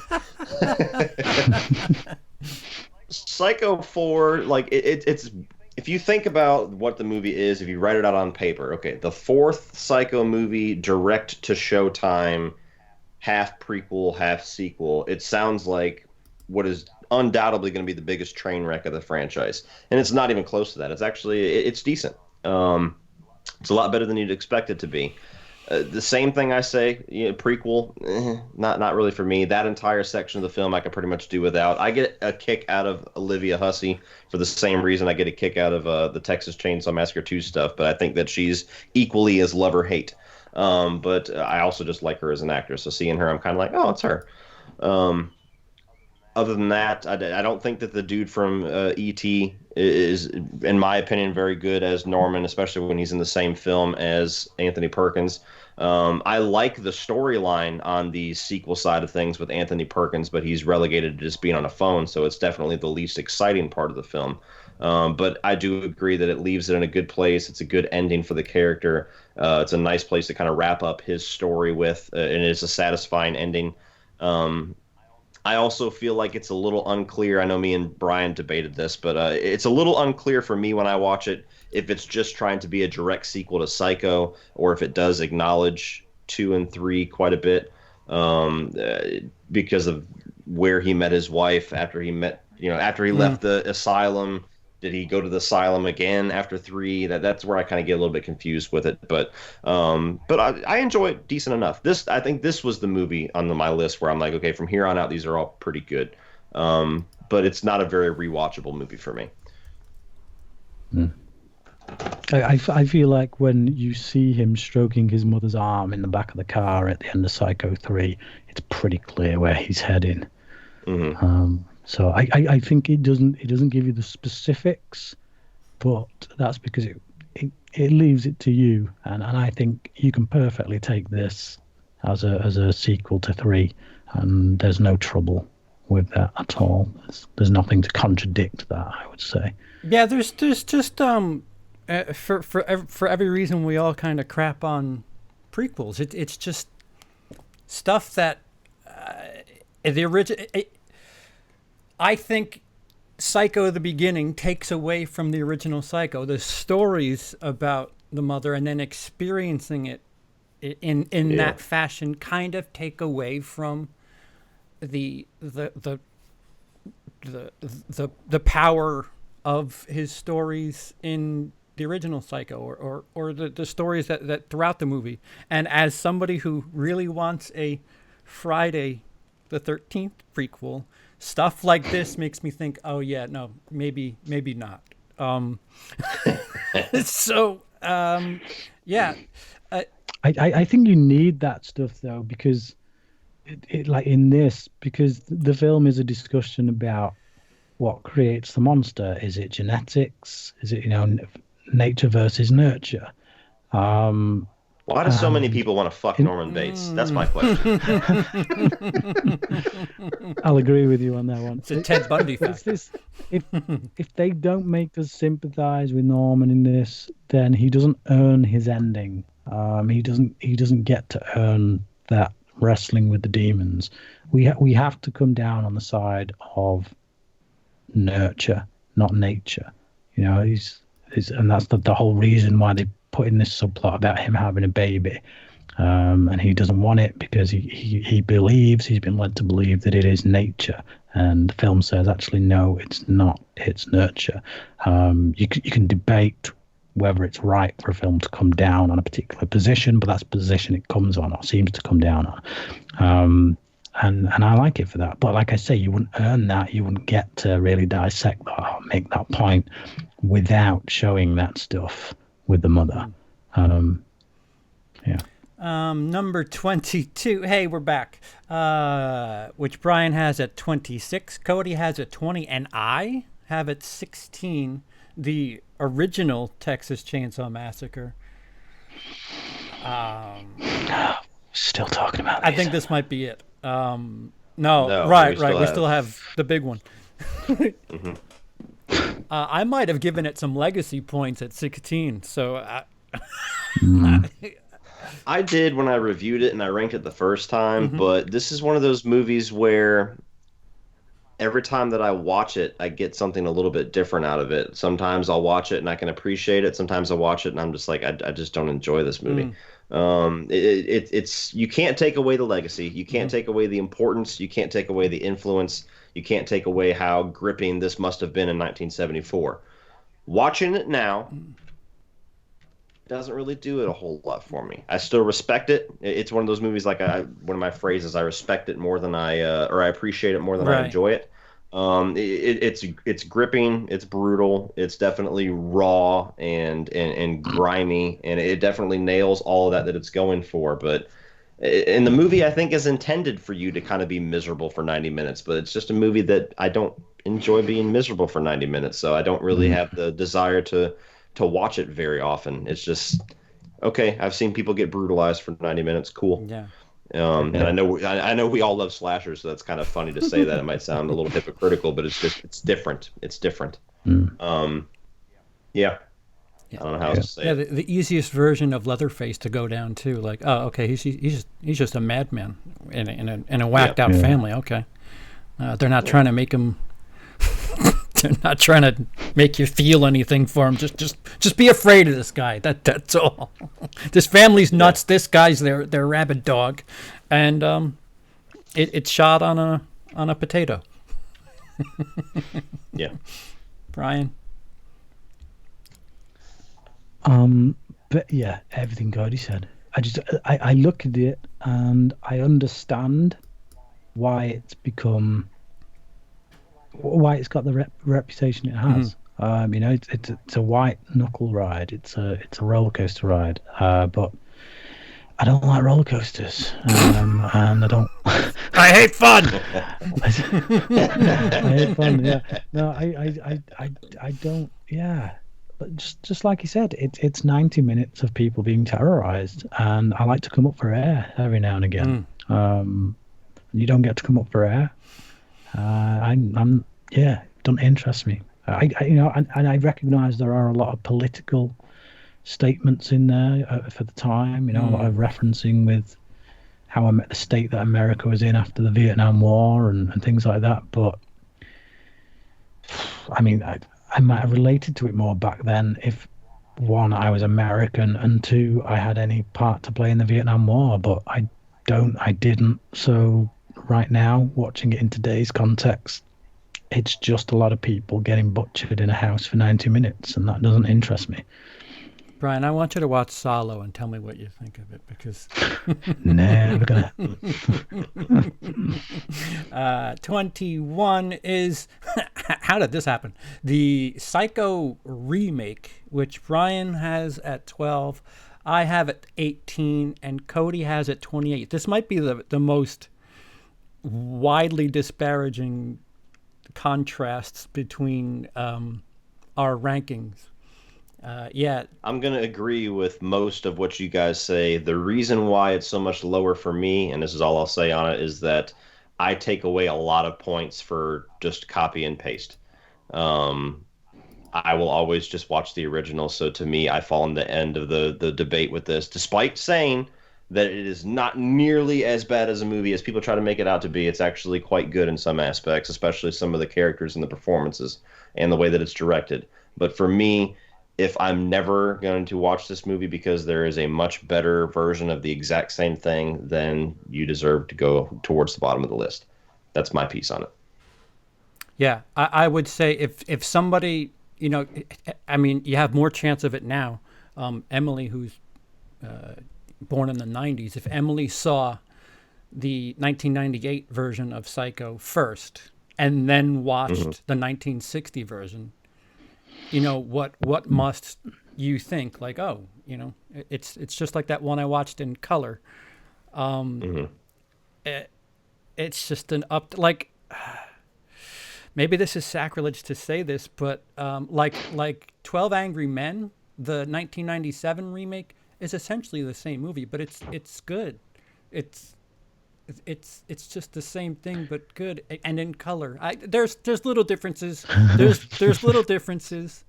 He's got subtitles, Mom. I'm not watching if you got subtitles. Yeah. I need Dolby Surround, or I don't watch it. Yeah. It's just like The Omen. The Omen's got a shot-for-shot remake, and I don't. There's some differences. I haven't seen it in a long time. I know there's a few, but for the most part, it's the same movie. But it's the same thing. Like, is it a good version of The Omen? Yes, but I probably will never watch it. Hi, honey. Brian, go ahead. Anything while Come on, baby. we're an hour and a half in at number 21? Carry on, guys. Okay. Oh man, look, I just basically everything these guys said. It's just that I think it's an interesting experiment. I think that like when I first watched it back in '98, because I was such a big fan of the first one, I was kind of like, no, why? Pointless, totally pointless. Why would you do that? Why would you do that? Pointless. And I stayed away from it. Not seen it since this year when I thought I've got to watch it again so I can be honest with 31 and 31. Sat down expecting to hate it and actually really enjoyed it. I thought pretty much all the side characters this time around were done better in the remake. Better actors, at least. Yeah. I would say Anne Hesh is kind of on a par, but her character doesn't kind of come off as good because she's playing against someone who isn't doing anywhere near as good as what Anthony Perkins was doing in the original. And that's the biggest weakness of the film is Vince Vaughn. I like Vince Vaughn. He's done some good work as a serious actor. He ain't good here. And the extra things that they throw in, the masturbation, that kind of stuff, it makes him into a creep. And we're not supposed to think of him as a creep. We're supposed to think of him as a man-child. We're supposed to sympathize with the dude. When you see he's not a creep, he's a murderer, okay? Big difference. He's a creepy murderer. Yeah. There's no sympathy for him right off the bat, and we always get the sense right off the bat that he is insane, or there is something off kilter about him. You didn't get that with Perkins until the reveal. Oh yeah. You thought there was two people. So, you thought that there was somebody else doing all the. But other than that, I thought, objectively speaking, on a technical level, there are things in this film that are done better. There are certain shots that because of the technology that is now at Gus Van Sant's disposal, it's not because he's a better director than Hitchcock. He is still copying Hitchcock shots, but he's able to do them better because of the technology that he's got. I like seeing it in color. It does, not because I dislike black and white films, but because I do think it changes the flavor of the film in many ways. But no, it's interesting. It's definitely not as good as the original because it is pretty much a copy of the original. And I get why Cody has put it so low for that reason. I understand that reasoning. I just don't find it as offensive as many people do. When you look at theatre, when you look at Shakespeare, things like that, people go and see the same plays again and again and again, essentially done the same way. The only thing that's changed is the actors or this, that, and the other, a little bit of set dressing. This is essentially applying that same principle. Experiment, for many people it failed. For me, I was like, yeah, all right, fair enough. Number 20, which Cody gave it 23, I was at 19, and Brian ranked it at 15, is Scream 3. Who had it highest? Code? Brian. Try not to be so Brian and abridge yourself. It's a good film. It's all over the place. The budget probably, it's a lot bigger. It's a lot more expanded. I think it's stays on campus. That's it, really. It's enjoyable. I think when this is your worst movie in your franchise, you're doing pretty well. Somebody great said that. Yeah, definitely agree with that last part. It's an entertaining Scream movie. It's clearly the worst, but like you said, it's far from the quality of a lot of slasher sequels that we've seen. I like some of the story twists that it takes regarding the identity of the killer and kind of changing some things that we didn't expect or that we didn't know from the first film. It focuses a little bit too much on Sidney's mother for a character that we never actually met, but it's still interesting enough. The cast, aside from our returning 3 characters, is pretty rough. Forgettable. Courtney Cox's bangs. There's that. The Scream franchise has never been one to impress me with the kills. This movie's no different than that, but it's an entertaining Scream movie. You do feel the absence of Kevin Williamson's writing a bit, but you still have Wes Craven directing it. It still has the same Scream flavor. Some good fight scenes in the third act. And it's an entertaining Scream film. Number 19, Psycho 3, which I was lowest with 23. Cody had it at 19, that makes him right. And Brian had it at 13. So 19 is Psycho 3.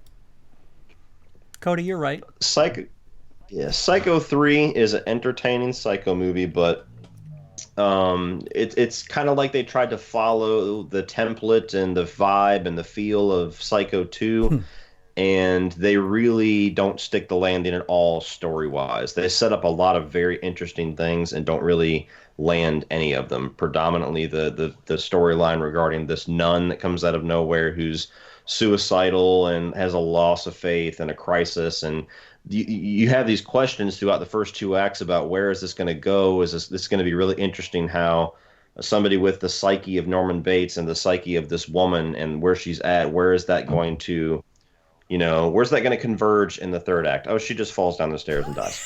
And you're like, cool. Entertaining character. The watch the guitar guy. Jeff I forget Fahey. the actor's name. Yeah, so he's entertaining. I think that Anthony Perkins' direction is really good in spots. Other spots you can tell that he's a little amateurish, but I love the third act stuff where he's actually mother and he's speaking as mother and walking around as mother. That stuff's great. Most of the rest of the movie, I feel like he overcooks it just a tad. Almost like maybe he needs somebody to direct him a bit. Him directing himself, he goes a little bit too far with some of his mannerisms. But it's the gore. The gore gets stepped up. I think it's the only one with nudity. Heavy nudity too. If that's your thing, full on sex. If that's your thing, there's an extra star for you. But it's entertaining. It's decent. It's decent enough. I can rewatch this one just fine. Yeah, everything Cody said, pretty much agree with. It's just pretty much higher on my list because there is Texas Chainsaw Massacre franchise in this list. Yeah, and I'll say that it seems like number threes for me, with the exception of one franchise. They all seem to be the least entertaining, the most boring. This felt very similar to Leatherface, Texas Chainsaw Massacre 3. Things happened and I didn't care. Like, okay, cool, oh wait, the nun doesn't matter. Oh, Jeff Fahey, what is his purpose? Like, he's just driving the country, but he cares about his guitar, and he's trying to bribe Norman, but for what reason and what? Okay, the end of the movie. Bye. 18. Speaking of threes, number 18 is Child's Play 3, which Brian had. Brian had at 22. Cody had at 10, and I had at 20. All right, so maybe this one's the most wide. Cody, top 10 for you, huh? Child's Play 3. Oh, there's story behind Child's Play 3 is a very important movie to me. This is the movie that made me a horror fan. This is the first horror movie that I saw, and I loved it. I've loved it ever since. Does it repeat some of the beats of the first two films, and does it maybe get a little bit monotonous or stale for some people by the time we're doing it for the third time? Possibly. For me, I have the opposite experience every single time that I watch this film. I have a blast with it. To me, it has a lot of the same strengths that Child's Play 2 has. Unfortunately for Child's Play 3, 2 just got there first. I think that Chucky is at some of his strongest in this with his one-liners and the humor in it. I actually don't mind the older Andy angle. To me, it was something to change it up a little bit. Yes, Tyler, the young kid replacement, is not the best, but he's not a huge focus in the movie. I think Andy's a much bigger focus. I like the military school setting. I like the different dynamic that brings. The opening kill and one-liner with "Don't fuck with the Chuck" is just some of the most iconic shit in this franchise. The third act, if again, Child's Play 2's third act is the best in the franchise, but Child's Play 3's third act, if Child's Play 2 was not in existence, it would be the easy winner. It's awesome. The whole aesthetic of the theme park, him getting half his face chopped off. I have a blast with this movie. There's very little negative that I have to say about it. I get it for people that aren't really big Chucky fans that You know, the third time we're doing this, it just doesn't land for them. But I've always loved this film, and it constantly goes back and forth with the original on my ranking. That's how much I love it. Brian? Final act is fantastic. I just wish the 60, 70 minutes that preceded it was as good as that, but it feels like a kind of bland, made-for-TV kind of movie with Jimmy Olsen. Yeah. So. And the hair cutter guy, that's Don Mancini starting to peek through. Oh, here's some weird Don Mancini shit. Presto, you did. So 17 is Curse of Chucky, which Cody again is right at 17. Brian had it at 20. I had it at 12. Cody, you're right. Curse of Chucky. Curse of Chucky is really good. I mean, this was a huge return to form for Chucky. Maybe more so for some people that didn't care for Bride at all. So this would be the return to form that you've really been wanting for a long time. It goes back to kind of the vibe and the approach of the first film. It's a lot more straightforward horror. It's a lot more gothic. It's got a bit of a Hitchcockian feel to it with the setting of this house. And I like the approach that they kind of went back to basics. That was the palate cleanser that we desperately needed after Seed of Chucky, and I really pray that he would have just stayed the course with that. But nonetheless, the kills are really good. You get some good gore in here. I thought Fiona Dorff was going to be terrible because I had never heard of her before, and I just thought, oh, she's just the star because she's Brad Dourif's daughter, and she's great. I love her character, and I think she does a damn good job with it. Chucky is really good in this one with his one-liners, and I think that the animatronic work and everything's really good. There's some CGI that's a little wonky here and there in a few shots. You definitely feel the amateurish director vibes still with Don Mancini, and the movie could have done without trying to make it connect to Seed of Chucky. Like, he just refused to acknowledge that that's not a very good movie. It's a really good, really solid Chucky movie, especially being that it was the first VOD, and I expected it to be garbage. I still have yet to come across a house that has a socket in the floor, but we'll let that go. Brian, Curse? Yeah, pretty much everything Cody said. It's that back to basics thing, confined location. I think horror in general tends to work when you isolate people, in the confines of a location. It's a creepy enough house to get the business going when it comes to the dark stuff. Yeah, it's isolateception, and you got a girl who's handicapped, so she's isolated. Yeah. Literally. So it's just, yeah, it does everything right, like it's got a very small budget, and it uses that budget to the greatest effect, and it really does feel like it was made by a completely different person. He made. Well, at the end, it gets a little. It's such an anomaly. With the when Jennifer Tilly makes that little cameo at the end, and just like what? Yeah, when it starts to say, "Oh, seed still counts, bitch." Yeah, that just feels like an afterthought, and it's like it's almost like he's dangling this carrot of saying, "Look what I can do." But I don't want to. And it's like, well, screw you then. It's like, that's what your fans want, so stop giving them this crap. And I feel like that's what he's going to do now, just alternate between a good one for him, one for the fans, one for him. And it's just like, no, it's I'd say it's the film that gets closest out of all of the sequels to the tone of the original. And yeah. It's like the more I think about, the more, like, if I think about all of them now, the more I think. You don't say. Maybe, I don't know, but What? The more you think about it, what? Just quickly. You froze for a second, Brian. Oh, different. The more I think about all the films in the Charles Boy series as a whole, I gonna put one further up. I couldn't have better myself. Oh, okay. Cool. Number 16, which I had at 21. Cody had at 16. Apparently, this is now Cody's list. And Brian had at 6. Evil Dead, the original. Cody. Mm-hmm.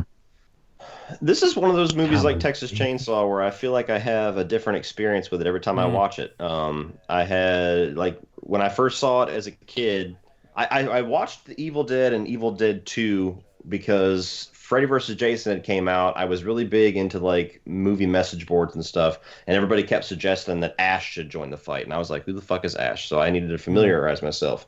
So I rented the 2 movies. And I didn't really love Evil Dead so much. And then as I kind of got older and rewatched it, I was like, this is actually kind of cool. And then I rewatched it about a year after that, and I'm like, this looks dated as fuck.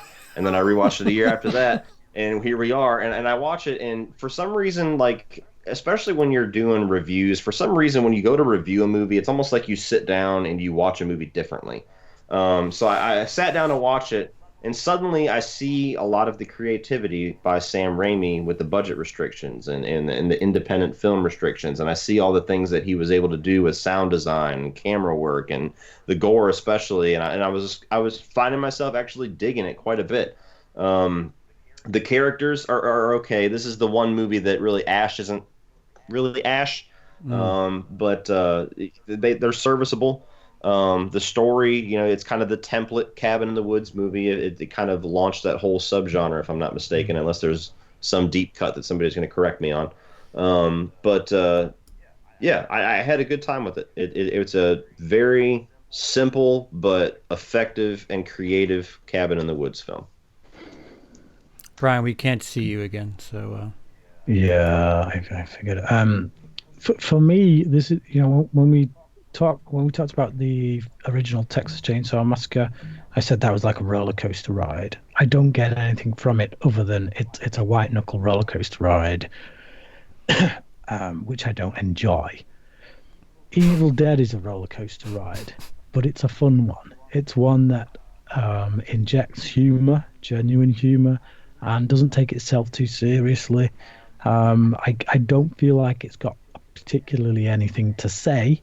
So in that respect, it kind of falls with the Texas Chainsaw Bunch. But the thing that separates it is that absolute creativity from filmmakers who've got no money and are making things up as they go along and haven't forgot to inject fun into the proceedings. So yeah, for me, you know, as someone who's worked on a few independent low budget films, I look at what Raimi does with the camera, with the effects, and then you know, I look up what the budget is online, and I'm like, blimey, really?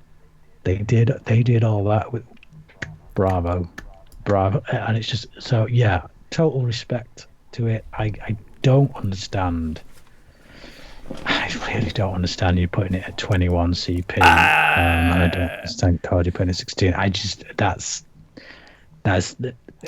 boggles my mind. Technically speaking, really boggles my mind. I'm with you. If it weren't like it just it felt its age, and like I said, if it weren't for the great cinematography, it would probably be lower. I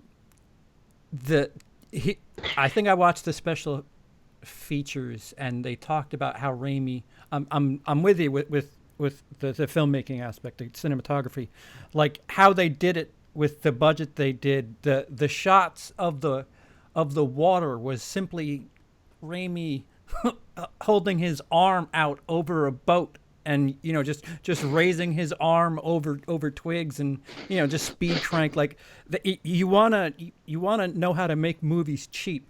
Watch the special features on Evil Dead, but it just feels dated, and I'm a little backwards with Evil Dead. I didn't like the comedy horror aspect in the first one, but I like it a bit further the later we get in the series. So it just feels its age. Yeah, I put this further up the list than than 2 and 3 because I actually think the comedy is dialed down a bit in this one. It is more about that white knuckle ride, but because it's so out there, it's so ridiculous, and it deals with more of a supernatural element rather than human disgustingness. It gains points for me there, and it's just it's just a really enjoyable ride, and I think there's a lot more atmosphere in this one than there is in, say, 2 and 3, and I prefer that atmosphere element. I just think they got it right here, and they didn't need to perfect it with part 2. Although we'll get to that when we get to it, but I thought it was, they did a bang up job. And number 15, which Cody had at 22, I had at 13, and Brian had at 7, is Evil Dead 2. Cody, why so bad? To me, I really enjoy the Evil Dead films when they pick a lane, if they're going to go full comedy or if they're going to go full horror. I know the majority of horror fans disagree with that completely because I think this one is typically the favorite. This movie's just never really gotten there for me. I don't really care for the recap fast forward first act where it's just like, okay, I know there was rights issues or something like that, so we kind of had to do it, but whatever. If you watch a marathon of these movies, which is the only time I ever really watched the Evil Dead films, I experienced the first movie, and then I go to the second movie, and I just kind of feel like I'm watching the same movie again, but not nearly as interesting or not nearly as compelling in the first 30 minutes or so. Then you're in a cabin alone with Bruce Campbell doing a lot of really campy, goofy shit where he's, looking at a lamp and doing this shit, and it doesn't really do much for me. Again, a lot of the same positives as far as the creativity with the low budget and some of the effects, and the gore is ramped up, and it's a movie you can have fun with, especially if I'm in the mood for it. But I just don't. It's never percolated my interest the way that it has so many others. Yeah. And considering we watched these, or at least I did, I watched these movies in binge sessions. Essentially, you don't need. I'm sorry, I didn't mean to bore you, Brian. You don't need the first one. If you watch the second one, the second one gives you like the quick rundown, and then you have all the little bit extra budget, and it's a remake. Let's face it, it ain't a sequel. I've had loads of comments on my reviews for it saying it's actually a sequel. They just recap in the first one. Well, if they do recap it, they do a pretty piss poor job of it because they neglect 2 of the characters that were in the first one. Yeah, it goes from girlfriend to sister or something like that, or vice versa. Yeah. It's not a sequel. It's a remake. It's just easier to get bums in seats when you stick 2 on the end of it instead of saying it's a remake. That cover always, back in the day at VHS, at Blockbuster and stuff, that cover always caught my attention. I'll tell you, with the eyes and the skeleton. Yeah. So 14. Yeah. Oh no, sorry, 15. Go ahead, Brian. I'm sorry. Well, I was just going to say I liked it because obviously I put it higher than you guys did. It's very close to the first one because it is basically the same film. It's just the thing that drops it a bit lower to me is, again, they up the humor, the slapstick, not to the level of the third film, but just enough to knock it down a little bit from the first one for me. Yeah. I have what I need in part 2. If I need to watch Evil Dead, I'm going to watch Evil Dead 2 every time. That's my defense for why 1 is so low. So there's that. 14. Which I had at 8, Cody had at 15, and Brian had at 17. That's the Child's Play 2019. Man, there's a lot of titles that are duplicated in this 31. This is for Tupac. Yep. I thoroughly enjoyed this movie. I had a lot of hype going into it. I had a lot of expectations. If anybody was set up for failure to walk out completely upset, it was me. I defended this movie left and right for what felt like maybe a year leading up to it, and it was getting ready to either eat my words or say, I was right. But you walk into it, and this is, to me, how you should do a remake if you're going to attempt to do a remake to a proven classic, and that is to do something wildly different with it. There is absolutely 0 point to remake a movie that everybody loves and do the same thing again, because you're setting yourself up for failure.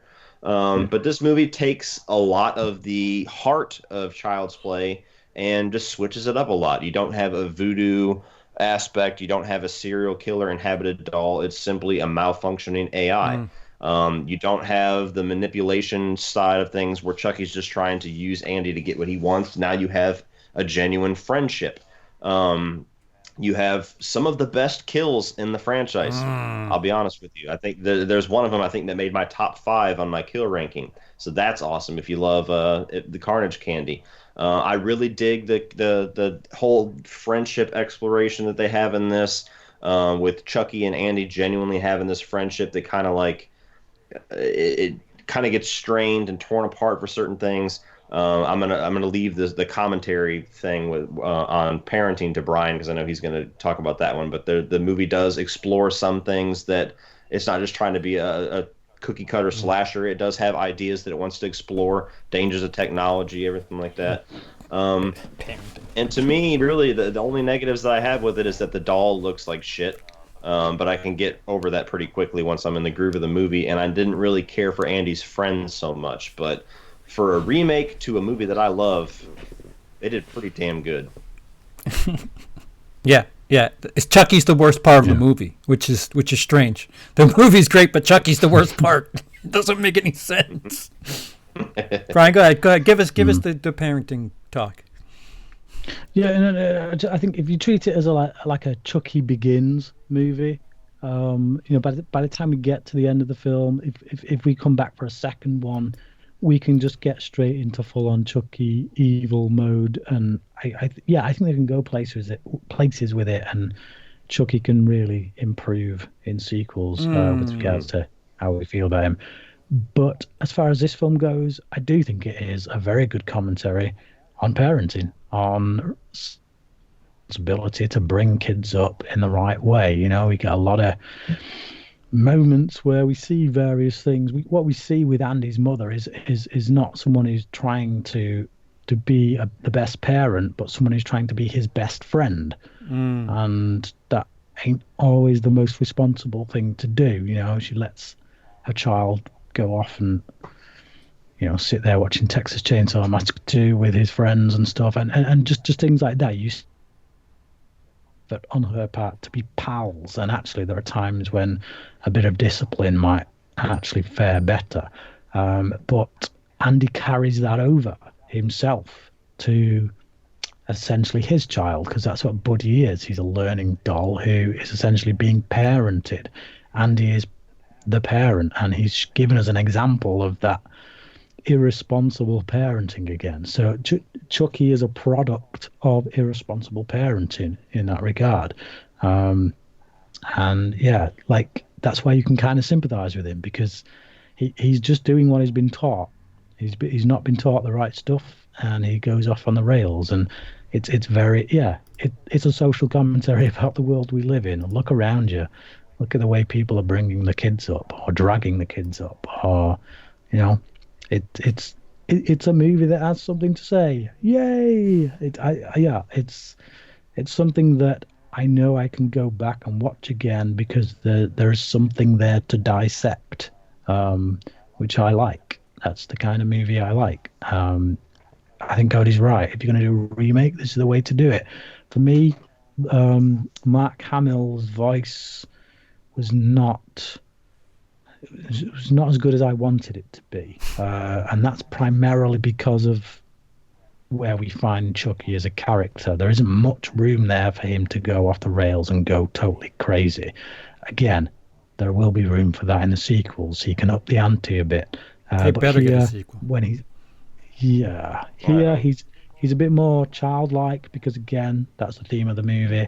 And when he's doing that overly childlike voice, it's just, oh great, it's a kid. This isn't Chucky. But again, like I say, the film overall deals with the theme, does it well, and I want to see more. So And one final note before we move on: fantastic score. I have the same thing. One of the first things I can. Yep.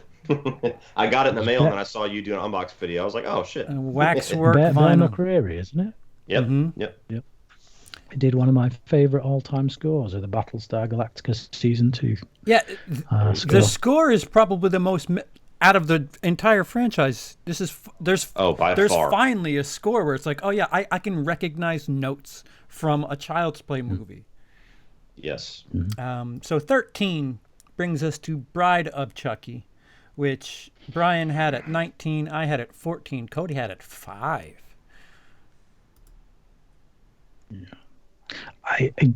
Of the films on my 30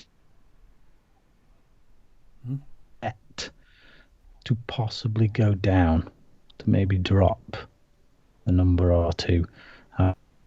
I've only seen Child's Play the remake once, and I got a feeling that might creep up. And with Bride of Chucky, feeling that might creep down. But yeah, it was good.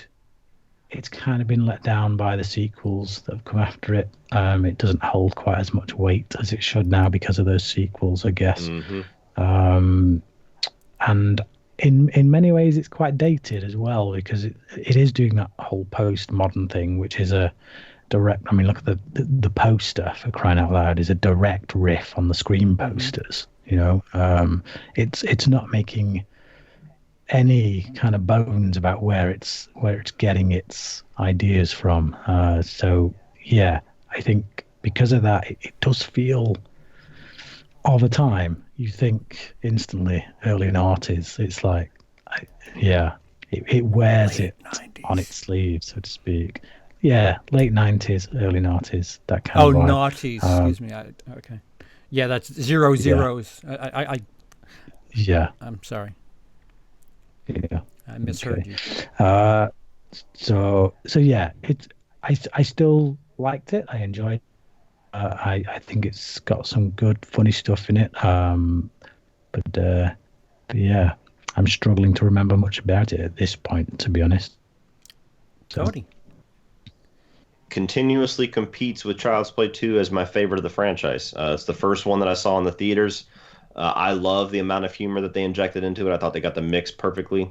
Ronnie Yu is a very fun director. He did this and he did Freddy vs. Jason. I enjoy both of those movies all to hell.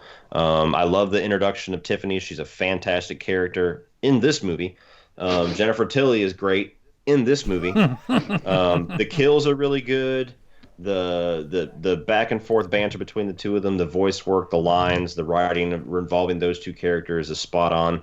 Really, the only negative you can have against the movie that I would agree with is that maybe the two human leads aren't the most compelling. They kind of are a mirror to Chucky and Tiffany, and I go along with it just fine.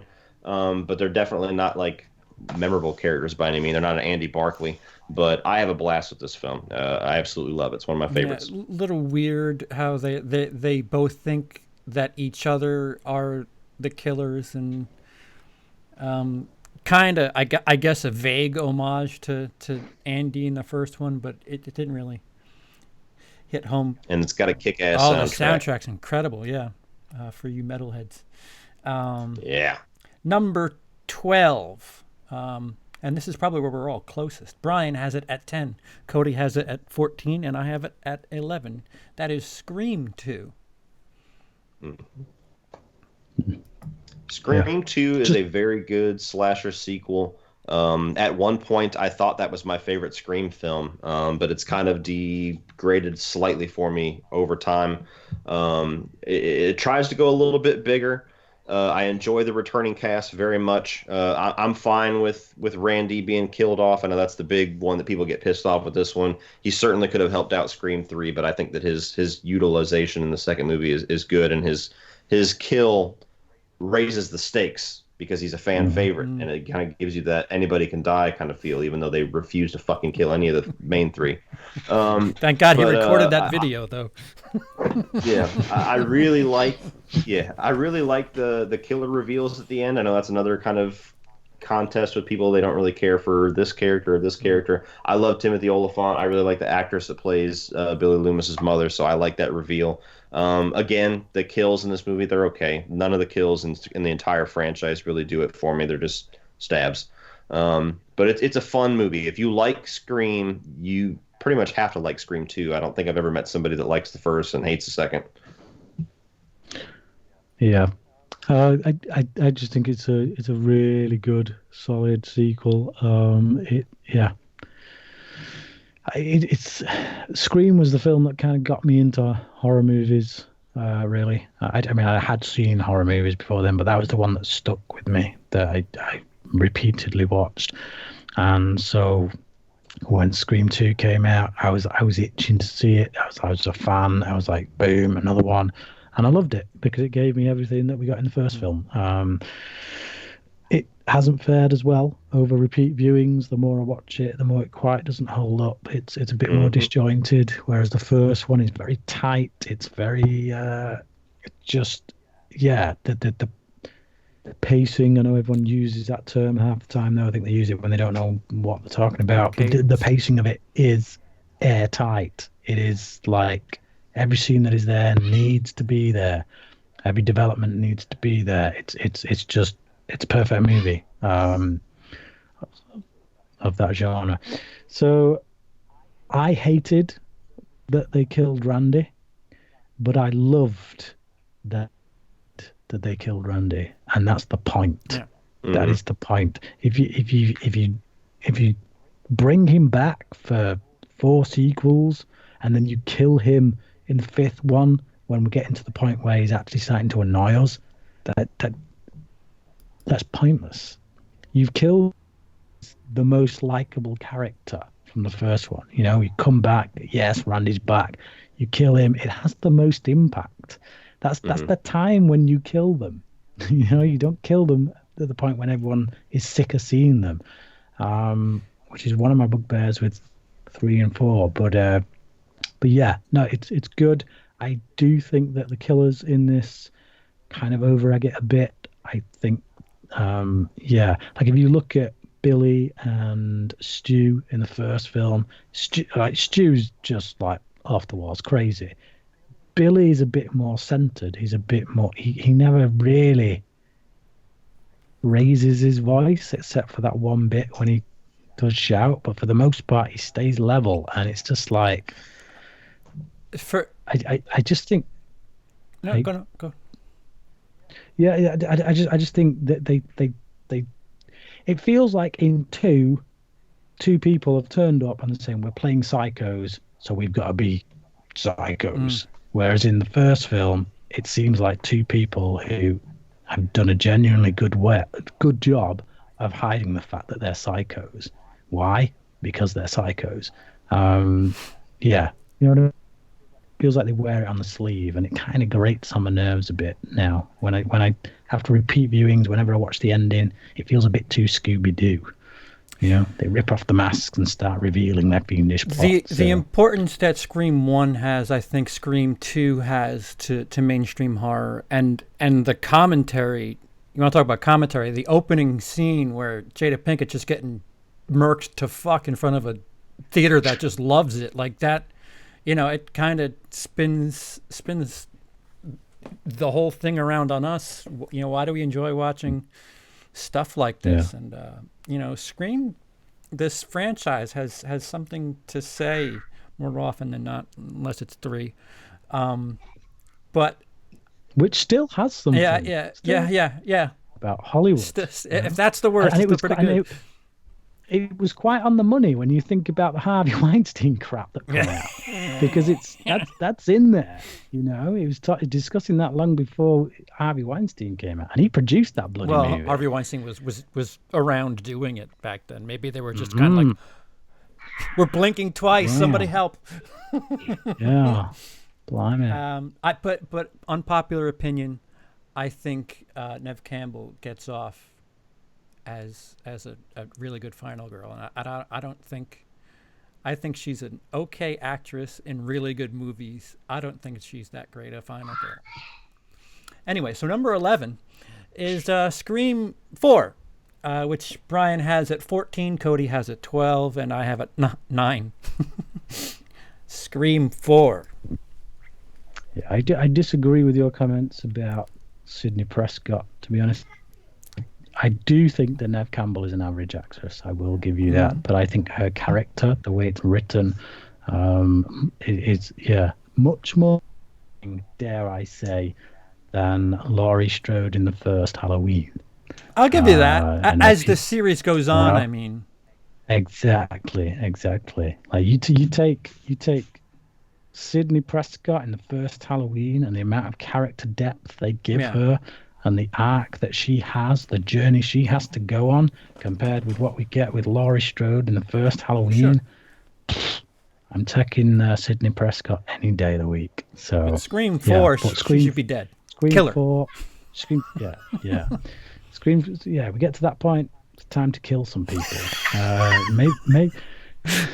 Maybe not Sydney, but certainly Dewey should have gone, and certainly Gale should have gone. I'm sorry, but those 3 people should not still be alive by the end of that film. You are now taking the piss. You have jumped the shark by that point. I really like Scream 4, but that final act for me is the weakest of all the final acts in the series. I think the rest of the film is really strong, very good indeed. But the killer, Emma Roberts, goes on a bit too much. Really takes it up to Scooby-Doo levels. Got to monologue it, of course. Really monologuing it, like flipping Bond villain monologuing, big time. You just get on with it already and kill him. They don't need to know your plan. You're going to kill him anyway. Why are you telling them your plan, you idiot? And the fact that, everything kicks off and still all 3 of these main characters get up. Yeah. I'm sorry, but Dewey's just had his head caved in with a flipping metal pea pot. So how the hell's he getting up? No chance. It's not even funny at this point. With 2 and 3, it was kind of a bit of a funny joke. Here, it's just jumping the shark. So, yeah. Cody.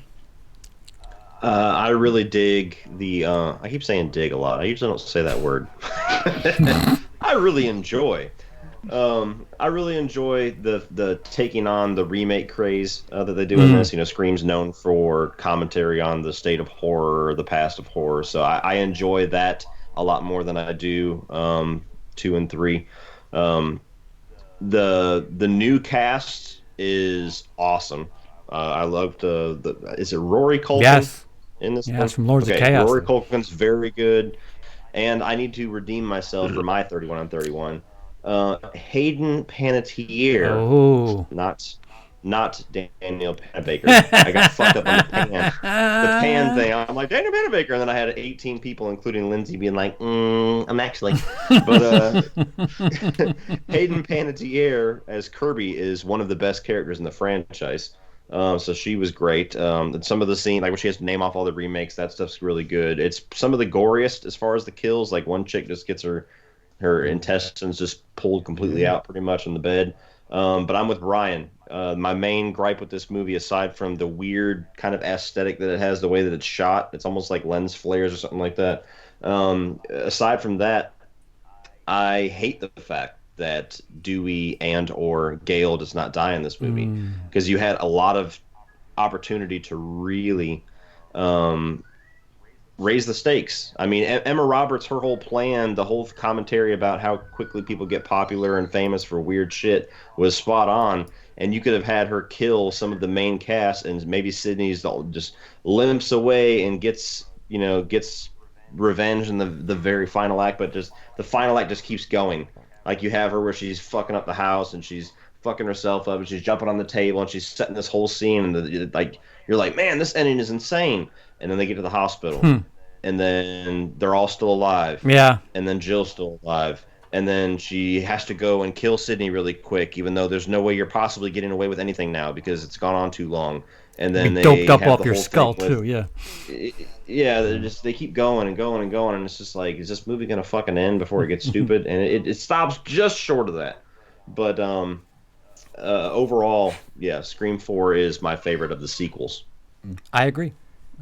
I think it should have been the first of the sequels where the killer actually survives at the end.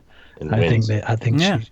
I think she should have been carted off to some insane asylum or whatever, and we should have ended with news broadcasts in which the news is doing exactly what she predicted it would, which is turning her into some kind of, With public. And you get, and then in Scream it also 5, you gives you get. the opportunity.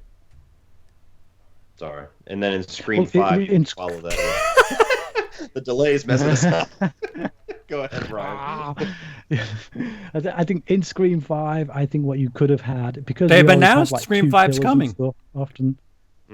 Yeah, but not this way. But I think in Scream 5, what the situation should have been was her being something of a Hannibal Lecter kind of situation where she's directing a killer on the outside, or something to that effect. But yeah.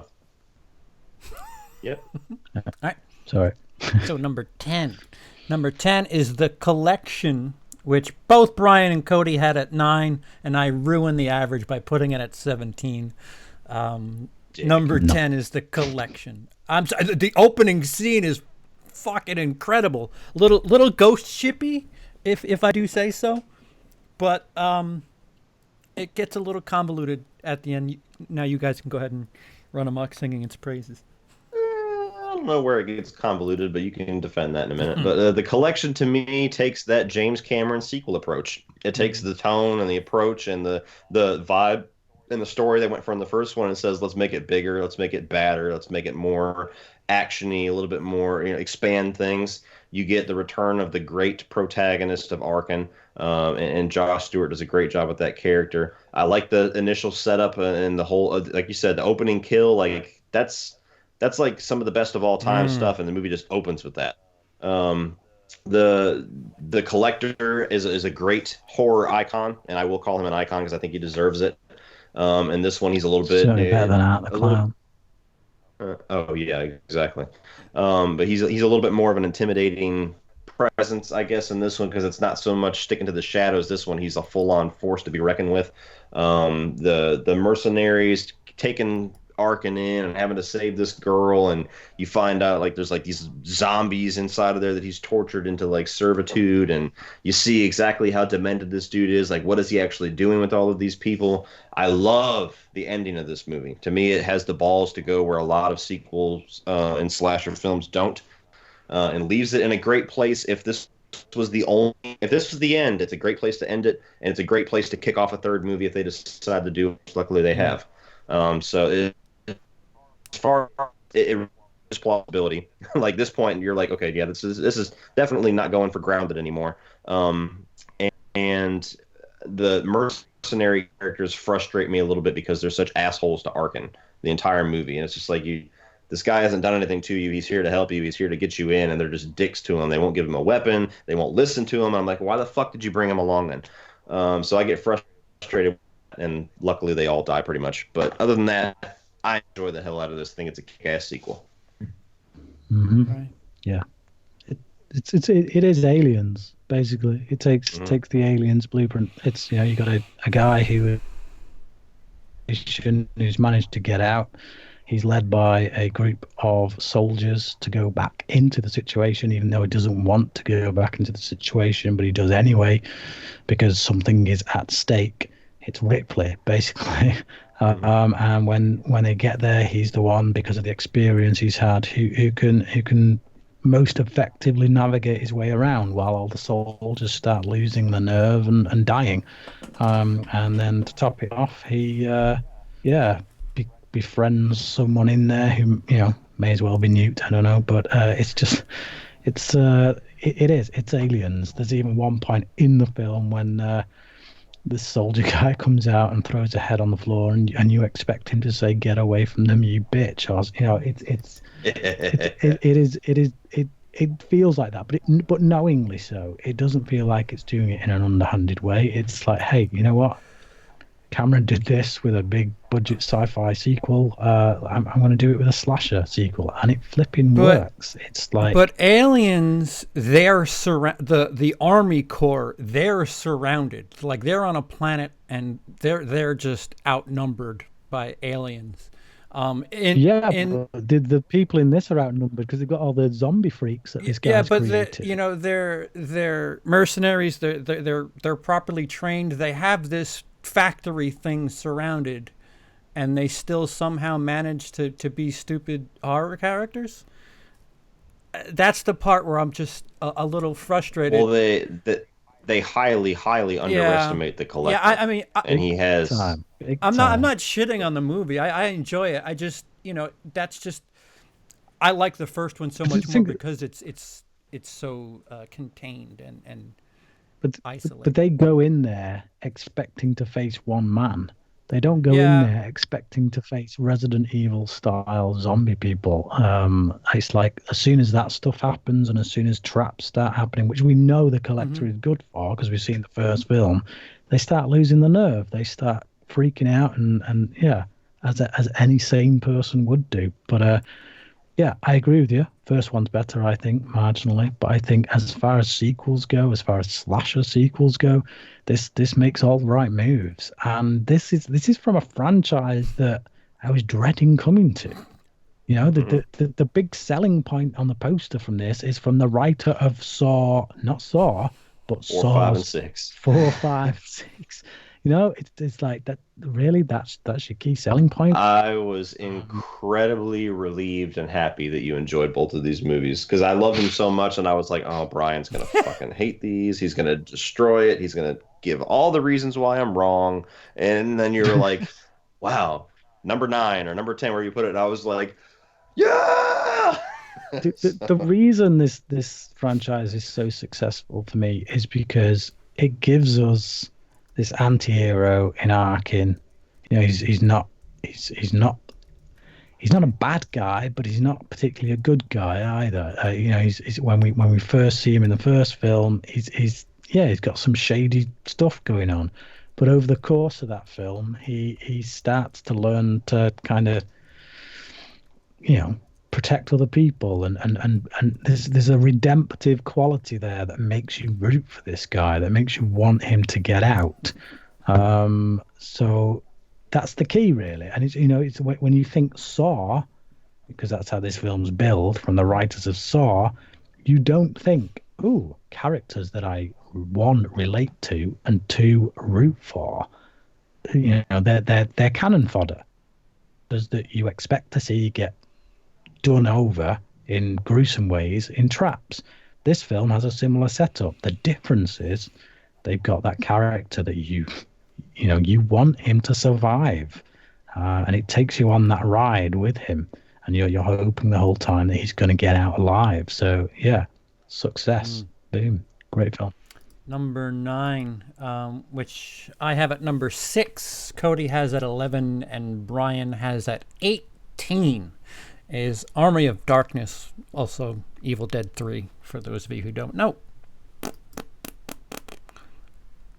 Like I said before, I really enjoy the Evil Dead franchise when they pick a lane. They either go full tilt comedy or they go full on horror, and I'm not a liar. There you go. Army of Darkness is really cranking up the humor to 11, toning down the horror quite a bit. This is a movie that I have nostalgia for. I watched it a lot as a kid, and I really like Ash. I think Ash is at his most entertaining as a character in this movie. He's full on Ash. Like this is when you think Ash, this is what you think of, is the Ash in Army of Darkness. I like that you kind of get a little different flavor with the skeleton Army of the Dead and not so much Deadites, even though there's Deadites in this movie. I really enjoy the humor in this for whatever reason. And I can't understand why, and I can't defend it other than just telling you how I feel. The humor for Evil Dead 2 doesn't work for me almost at all, but the humor in Army of Darkness genuinely makes me laugh out loud. And that's just a subjective thing. Like, I laugh every single time he steps on the nail, and I laugh every single time the severed head is talking shit, and he's like, "Hey, you got something on your face," and then just throws dirt on him. Like, that shit just makes me laugh. So I really enjoy this. Negatives. they tone the gore down to almost nothing. You get one sequence where a blood geyser comes out of the Rancor pit, but for an Evil Dead movie, it is extremely tame on the gore, which is very strange. And I can understand, like, if I grew up loving the Evil Deads, I might hate this movie for that. And they go full on with the comedy, and sometimes it doesn't land. But I still really enjoy it. The one note I had when I was watching Army of Darkness, was slasher ? Like, how do you talk about this as a slasher? You just can't. It's like an adventure film. It's not a slasher. That's my note, and I just kept circling it like this is not a slasher. Brian. You can kind of apply that to all of the Evil Dead films, though, really, can't you? Not the remake. No, Nah, they're not slashers. It's more of a They're spiritual horror kind of thing, really, isn't it? Chainsaw. Sorry. So yeah, I like it.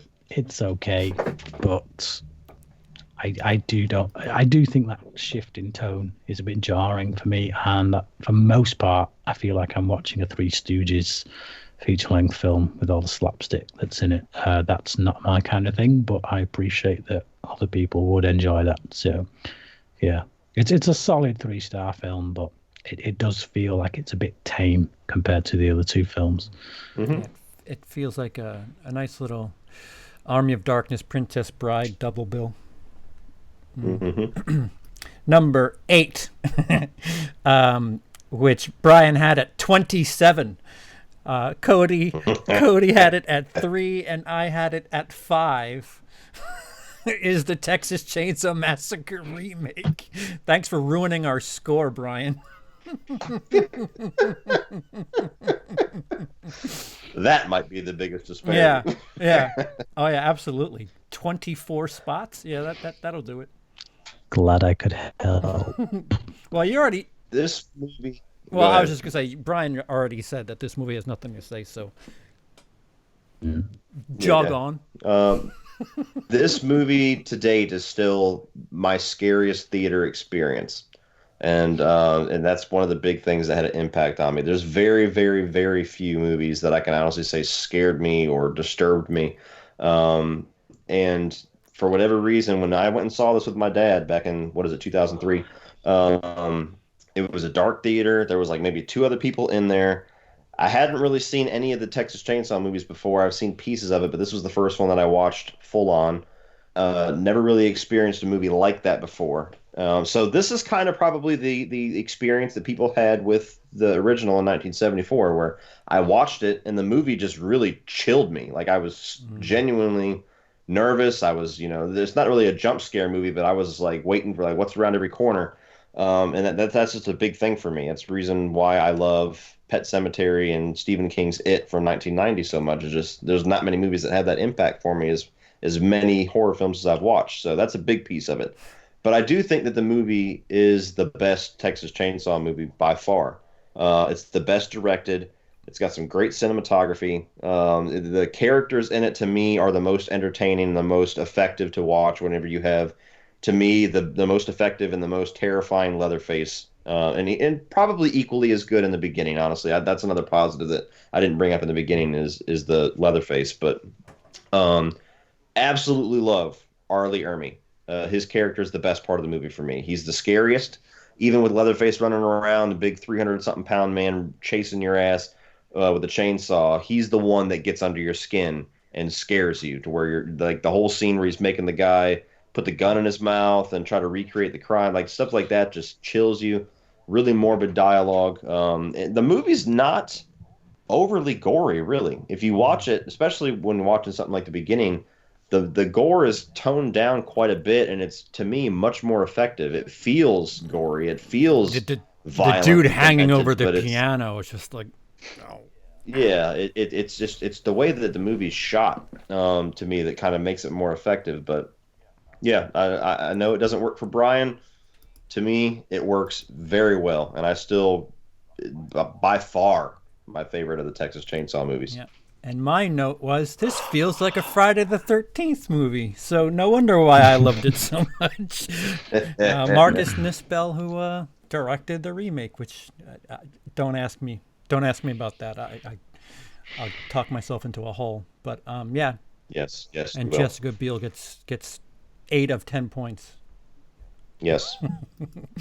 So number 7, which I had at 15, Brian had at 11, and Cody had at number 1, Child's Play 2. Cody. Should be way higher. This is one of the greatest slasher sequels ever made, bar none. It's the best Child's Play movie. I love Bride of Chucky, but this one's pretty clearly the best one. As much as Bride of Chucky, when I watch it, I'm like, yeah, that might be my favorite. Child's Play 2 just takes everything that you got in the first film and ramps it up. It's when they fully realize what they have with the Chucky character, and Chucky is the absolute star of the show. The Andy is much better in this film than he is in the first film as a character and as an actor. It's got some cool aesthetics with it, with the weirdness of this foster family, which shouldn't feel weird because they're trying to take in this kid with this troubled past, but there's just something so off about them, like just how different the wife and the husband treat Andy. It just kind of puts this off tone. Love the character of Kyle, this like sister that he never had, and that third act. I mean, one of the best third acts in any slasher. There's just no arguing that. It's the setting, the isolation, while it being this huge, gigantic factory. The isolation, almost like the Shining Hedge maze, hedge maze with all of these Chucky dolls.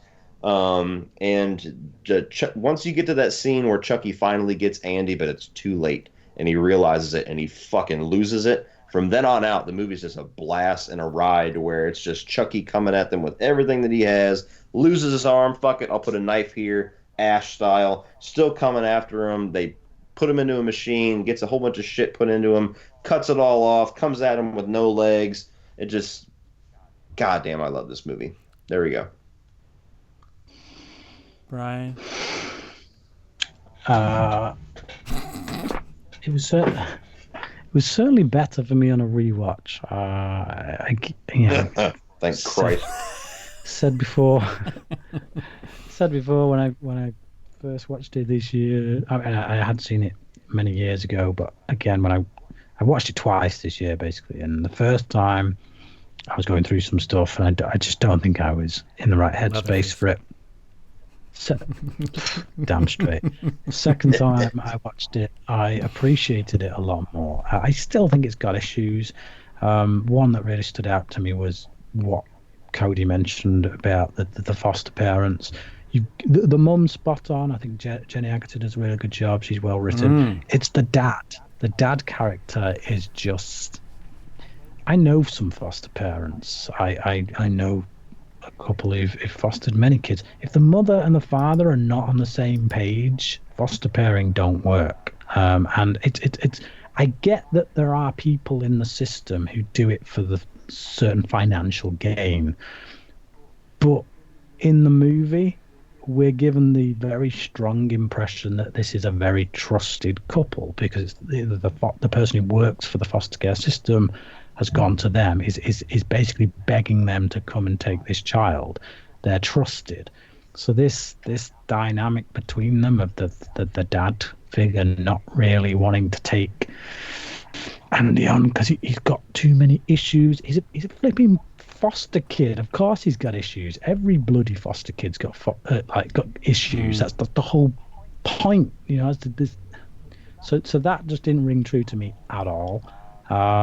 The other thing was the factory setting at the end. I do like the factory setting because of the visuals of all the dolls and stuff, but it's a bit too bright for me. It's you know, it doesn't have that kind of horror movie aesthetic. That's the juxtaposition, though. Let me finish my sentence. The first film, in the house, those shadows, intelligent. You got all those shadows, you know, really dark places for the doll to jump out and stuff.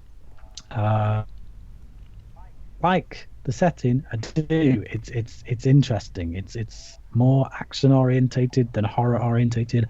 My main beef with it is that we only get there through coincidence, pure coincidence.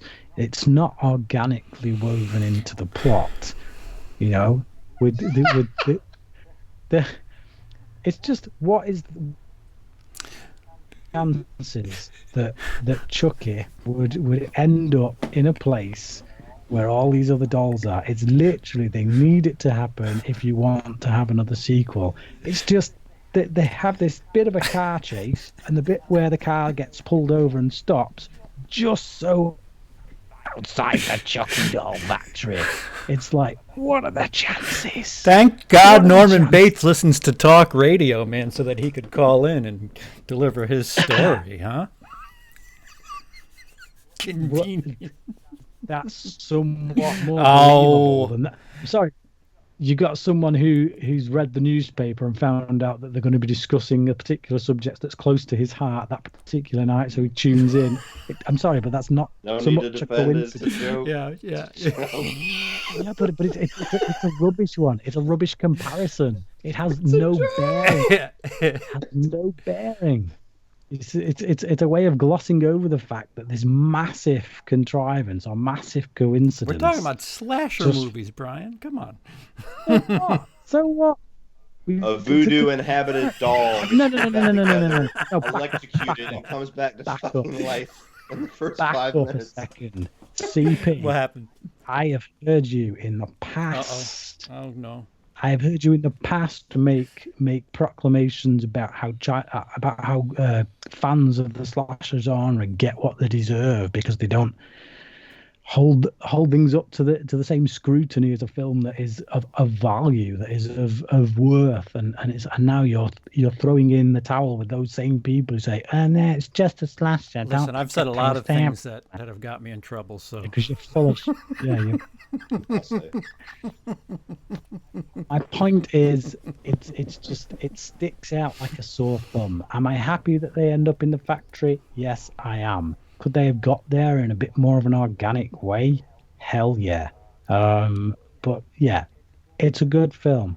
I enjoy it. It's got some very good slasher tropes in it. That it's got a very good Chucky in it. See, that's his conscience playing with him. I don't know if my child's crying in the next room, but yeah, That was me. yeah, it's a very good film. okay. I liked it, definitely more so on second watch, but it's not perfect. It's got issues that I can't avoid when I watch it. So. Yeah, and I have it ranked lower than Brian, and I'm closer to Cody's opinion, so I don't know what the hell's going on here. A whole lot of wrongness. That's what's Number going on. 6, which I have at 10, Brian has at 8, and Cody has at 4, is the original Collector. Which I Basically, everything I said about everything I said about the second film applied to this, but on a smaller scale.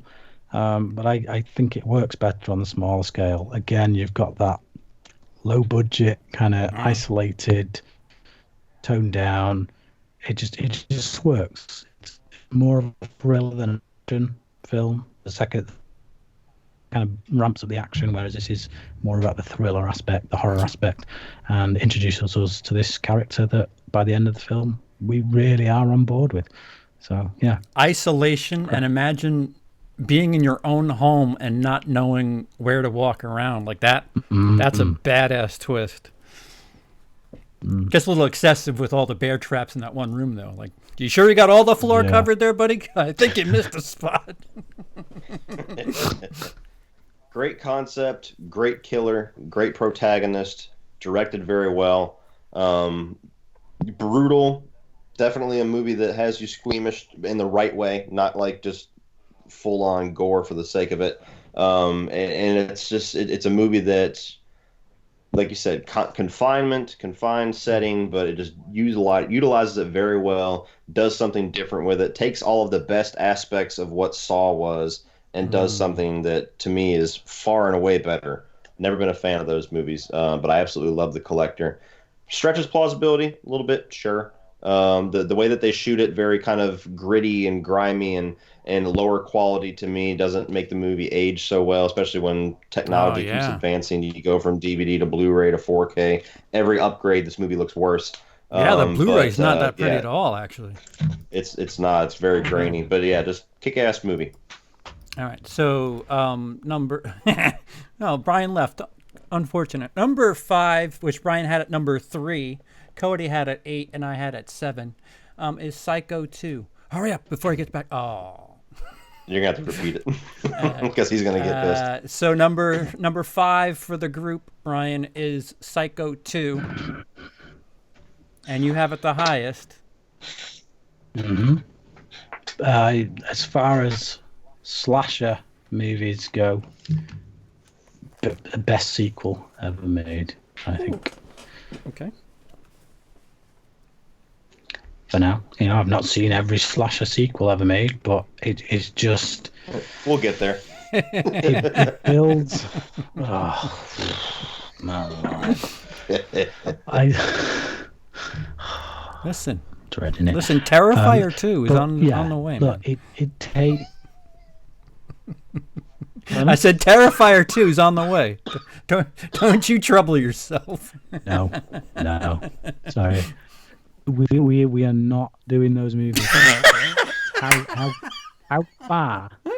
How far down the line this thing goes? Brian, we're gonna have to hit. We are never doing Terrifier. We're gonna have to hit Wrong Turn. I don't care. Hellraiser, like it's gonna. No.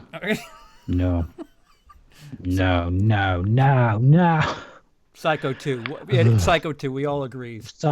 Really. Psycho 2 is it's incredible because it takes the first one and builds on it. It doesn't just try and rehash it. It doesn't it doesn't water down what was done there. What it does is it takes what it's got and it says, right, what would be the ramifications of this story? And rather than just boom, throwing Norman back into his similar surroundings and having him do the same stuff again, instead they say, actually, who is this character? What is he about? Who are the surviving family members of the previous victims? What are they about? Where are they at? Puts them all together and tells a story about bitterness and how it destroys you from the inside out and everything that's around you. The bad guys in this, it's not Norman Bates. The bad guys are the family members of the victim from the first film. It's very different in that regard to your common old garden variety slasher sequel. It's about more. It's a real in-depth character study, not just of Norman, but again, like I say, the effects of grief through the who've been grieving for so long that grief has turned to bitterness, has turned to something horrible. It's a great film. I love it. It stands on its own right. I think it starts with a guy who's apparently been cured of his psychosis, being released from prison. So you don't need to have seen the original film to get on. It's all set up there for you. It stands on its own terms, and it's one of those films. If you saw it first, you'd be so impressed by it that you want to go out and check the first one out. And some people actually prefer it to the original, and I can't argue with that. I personally give it to the original. I prefer the original because of just what it did for movies on the whole, not just slasher movies. But anyone who says they prefer the second one, I'm like, I can understand, totally understand. Yeah, fantastic sequel. When you have a proven classic and a movie that's celebrated and hailed to the degree of Psycho, when you think Psycho 2 and you're like, oh God, no, don't do it. But when you watch Psycho 2, it's like one of the bigger surprises ever in slasher sequels. Great story. It's a movie that its strength is the script and its strength is story, and that's more than you can say for probably, what, 95% of slashers. The kills get ramped up quite a bit. Some really good kills. I love the knife in the face. Meg Tilly is enjoyable in this and her character. Norman Bates, Anthony Perkins, I think he's just as good in this as he was in the first movie. A very different performance, but equally is compelling. Yeah, not really a whole lot negative to say about it. Some twists and turns here and there, kind of the story you would not expect, but they do it well. I really enjoy it. Just not as impactful or as important to me personally as some of the ones above it. That's the only reason it's ranked where it is. It earns that time gap too. They really explain that well. Yes. Can I just say to where is it? Where's he gone? There's a comment just down here. Yeah, T says, does Doctor Sleep count as a horror sequel? Yeah, it does, but I meant slasher sequels. I wasn't just talking about horror sequels in general. In general, it's getting late. I wasn't talking about horror sequels in general because you've got aliens to factor in that regard. I was talking about slasher. Next year we're doing 3 on 3. Number 4 is Psycho, which Brian had at 1, I had at 2, Cody had it at 13. Well, go on. All because he wanted his precious jazz to get a little bit higher. Actually, all because you ranked Seed of Chucky so took fucking out high. So it was revenge. Had to neutralize out the balance. Yeah. They sent me for some behind the scenes laughs, guys.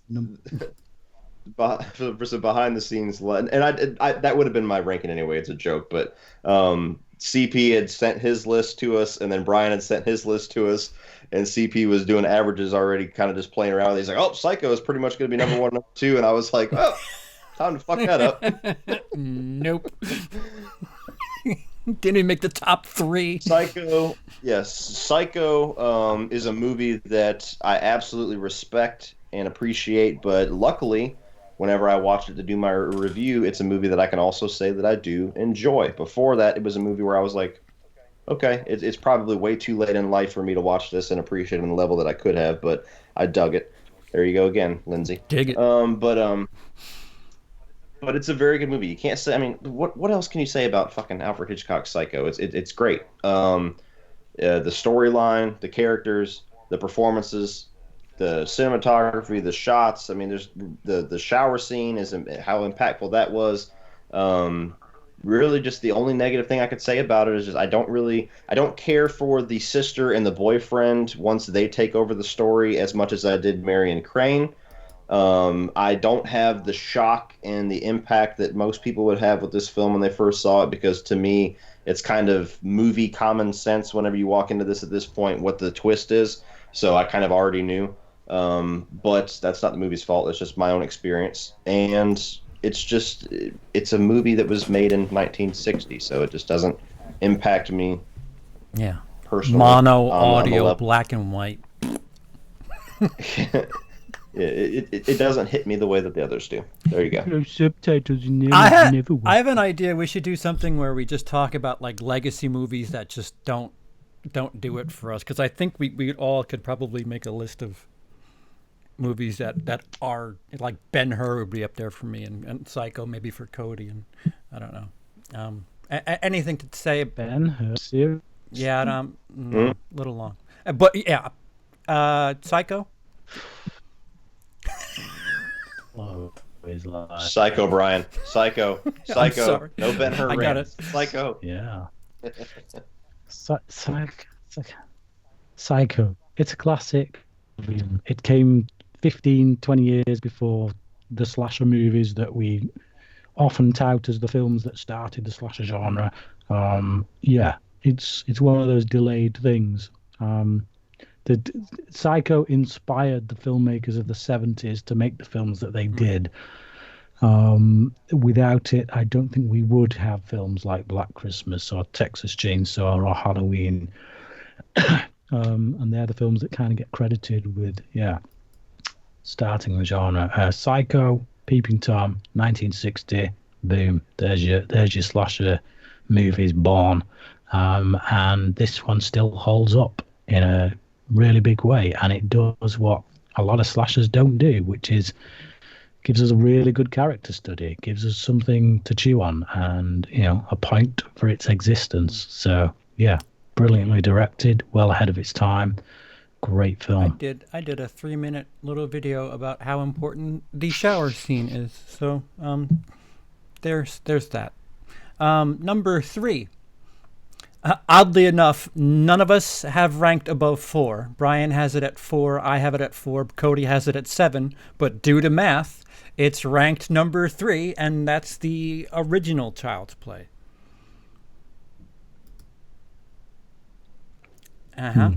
I can respect that average, to be honest. It's one of the first horror films I saw. I think I saw it when I was 7. My uncle was one of the first people we knew to get Sky Television, and one of the joys of going around their family is that my mum would go off to the kitchen to talk to my auntie, and my dad, being the rather responsible fellow that he was, would let us watch whatever horror movies my uncle decided to put on at the time. One of them was Child's Play. I hate that when you talk about your uncle and watching movies, you're actually talking about your uncle and you watching movies. I'm like, sorry. They had that back what in... else would I be talking about? Your uncle. Oh, yeah. Yes. My uncle, should I say? No, not my uncle, not my uncle, but my genuine. So it was one of the that and Nightmare on Elm Street 3 were two of the first kind of horror movies that made an impression. Elm Street 3 took a while for me to revisit because it scared the crap out of me, quite frankly. It was kind of like a rite of passage to revisit again many years later. But Child's Play I enjoyed. Even at the age of 7, I got a kick out of it, really enjoyed it, and my brother loved it as well. When we both watched it together quite a lot of times. So one of the formative horror movies for me is Child's Play. So I can understand it being at number 4. It's a classic. It gave me Chucky. It gave me my franchise. It's not my favorite of the franchise. It actually was. I saw this one much later. I saw them in a weird order. I grew up. I watched 3 first, and then I saw Child's Play 2. And then I saw Bride of Chucky in the theaters, and then I went back and sought out the first one. I pretty much was limited to whatever VHS my dad had, and he only had 2 and 3. So I saw it after already being a fanatic of the first, 2, 3, and 4. Great introduction, full-on slasher, very creative, gives us the character that we all know and love. They don't fully quite realize what the character is, which is, again, not this movie's fault. I just enjoy the ramped up Chucky movies a little bit more, but very little negative to say about it. I don't think that the effects necessarily age as well as the other movies, where they have like a little person walking around and it just looks very odd compared to the perspective. Yeah. So that it's great. I mean, it's one of the best. Mm-hmm. Yep. Split the difference. I said the same thing. Number 2. Which Cody had at 2, I had at 3, Brian had at 5. That's the 2013 edition of Evil Dead. Metal is that raining blood scene. Great. This is a movie great analogy for drug rehabilitation. Sorry, this flipping delay, man, is doing me head in. So, well, continue, Brian. Continue. The reason to be there, taking drugs. So it's just this idea that it's kind of a metaphor for drug when you go into withdrawal. Withdrawal. So it's when it's a metaphor for drug withdrawal, except you got this character who is going through drug withdrawal, but what she's seeing isn't effects of drug withdrawal, but everyone else thinks it is, and but it's also very kind of akin to drug withdrawal. You can imagine that the torture she's going through in this. Oh, yes. Oh boy. Take care of business, Brian. Uh-huh. See? Do you blame her when you have that for a father?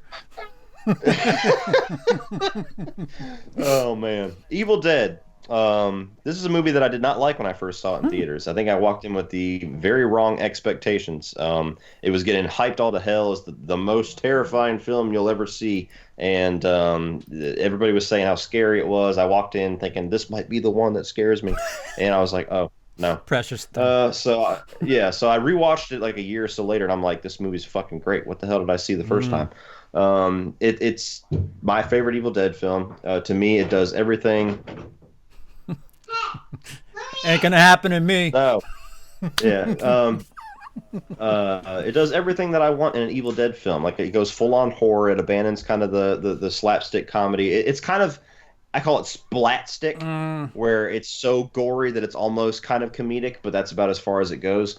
I really like the characters. The gore effects are awesome. The directing and the cinematography, it was like, where the hell did this guy come Gorgeous. from? Yeah. Yes. The whole aspect that Brian was talking about, the setup with the drug withdrawals being kind of a thing that makes people doubt what she's saying. It's a badass movie. Yeah. Badass movie. Yeah. And you consider that this country is currently experiencing a bit of a opioid crisis. It probably hits home a little bit further because a woman's trying to kick opioids, and it really makes sense for the exact opposite reason of what Brian was talking about, shoehorning ideas. You understand why they're trying to isolate themselves, because this girl's gonna go through a hard time, and they're trying to make sure that she has no way to reach out and get help or a fix, so to speak.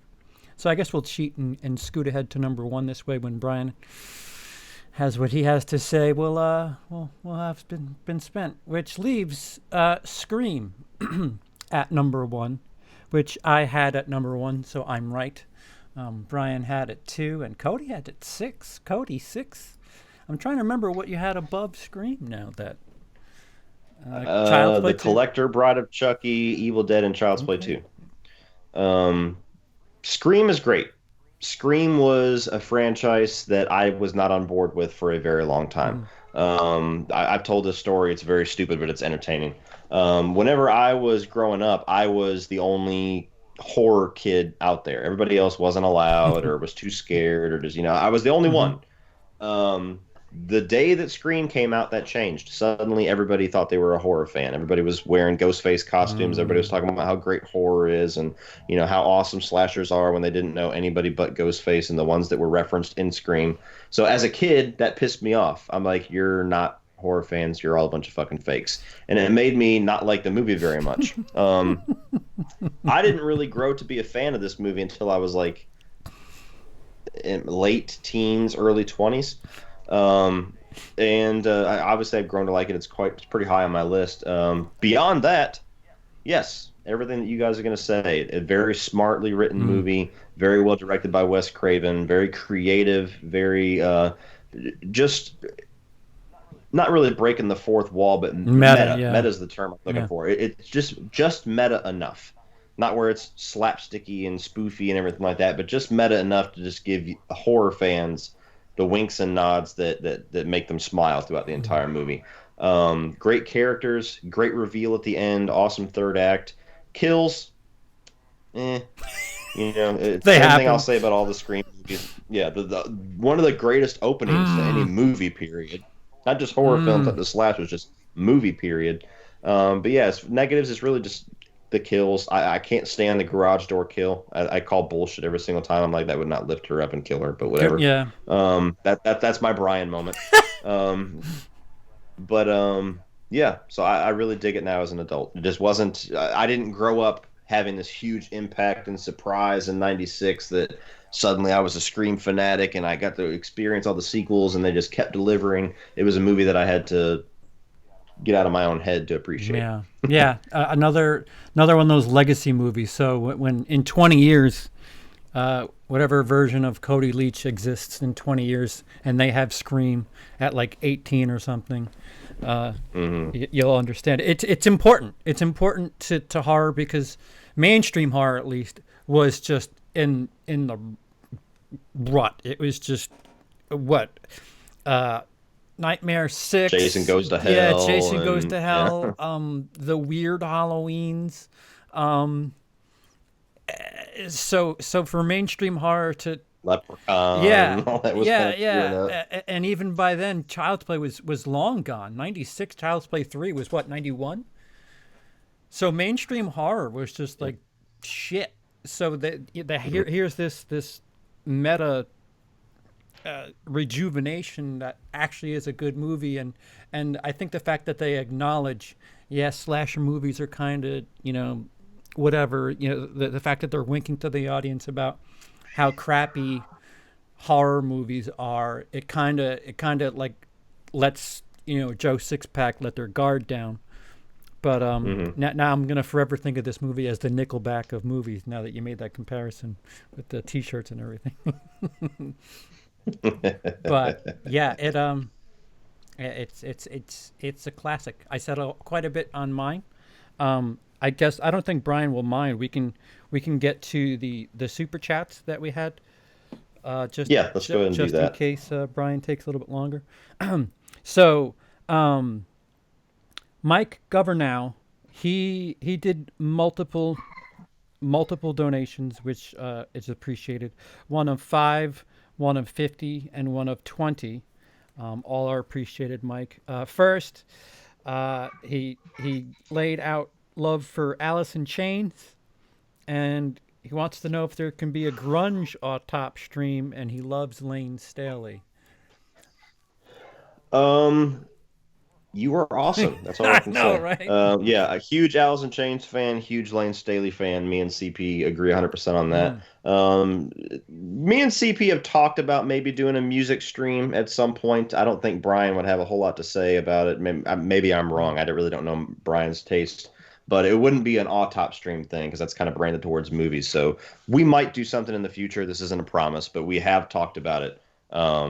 We've done some music video collabs and live streams on CP's channel. He's done quite a few. I've done quite a few. Well, not quite a few. I've done a small handful of music reviews. So the passion's there. It's more so the time. The difficult part is we can't produce it the same way we produce movie stuff because the copyrights for music is just, they don't even let you have it. They just block it. So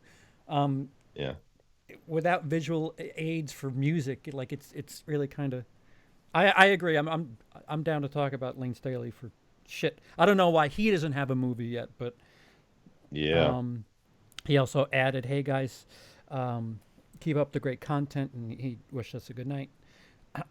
Then Dan with a $20 donation, thank you. He says pick number 1 between our 2018 number 1 and our 2019 number 1. Oh shit! So you got Dream Warriors and Child's Play 2 for me, and that's like telling me to pick my favorite kid.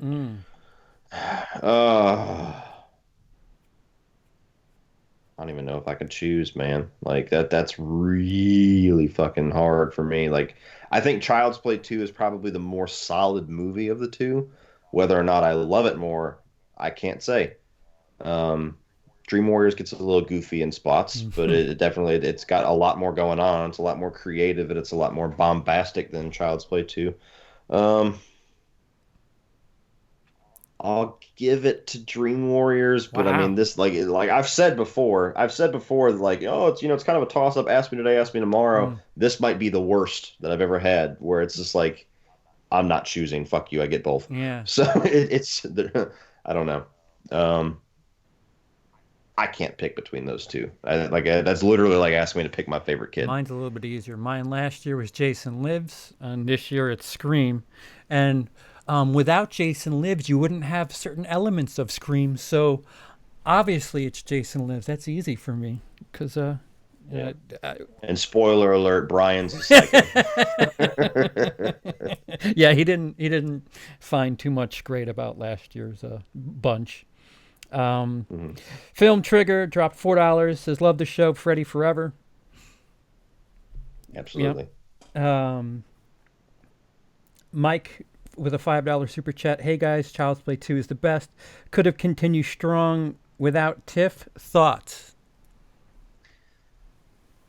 Yeah, they could have continued just fine without Tiffany, but I love Bride of Chucky. I think that you could have continued just fine with Tiffany if it would have been better. Like if Don Mancini would have just done more of what worked in Bride of Chucky and not learn the wrong lessons and not inject all of his weird ass shit into the franchise. But yeah, I mean, they could have just kept making Chucky solo movies. I mean, they kind of, for the most part, Curse was a solo Chucky movie. Child's Play 2019 obviously worked very well. So I mean, yeah. Yeah, if Seed hadn't taken such a hard left, you had a lot of things you could have done with the doll birth, and if you had made it this thing that is unholy and whatever, it could have been a really interesting journey. But I don't know. What we have of Tiff isn't exactly strong. Santos, $5 super chat says, "Thank you for your hard work. Cheers." Thank you. Awesome. And Mildy, excuse me for misreading that. Claps, $2 says, "What genres do you like besides horror?" Action's probably my second favorite. Yeah, I'll agree with that. Action adventure.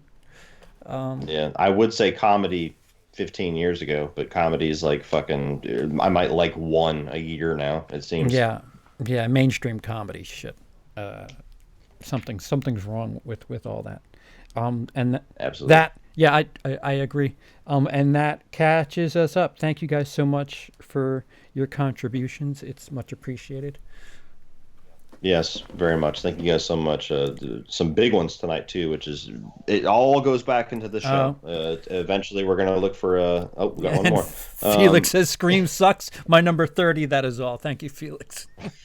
But yeah, we're looking into maybe getting a theme song made for us, some other stuff. So I mean, everything that gets donated to the show goes right back into production. I split it with these three gentlemen, unless we have something that we're trying to save for, such as the theme song. So then, I need a truck. Thank you for everybody. Yeah, thank you for everybody that contributed.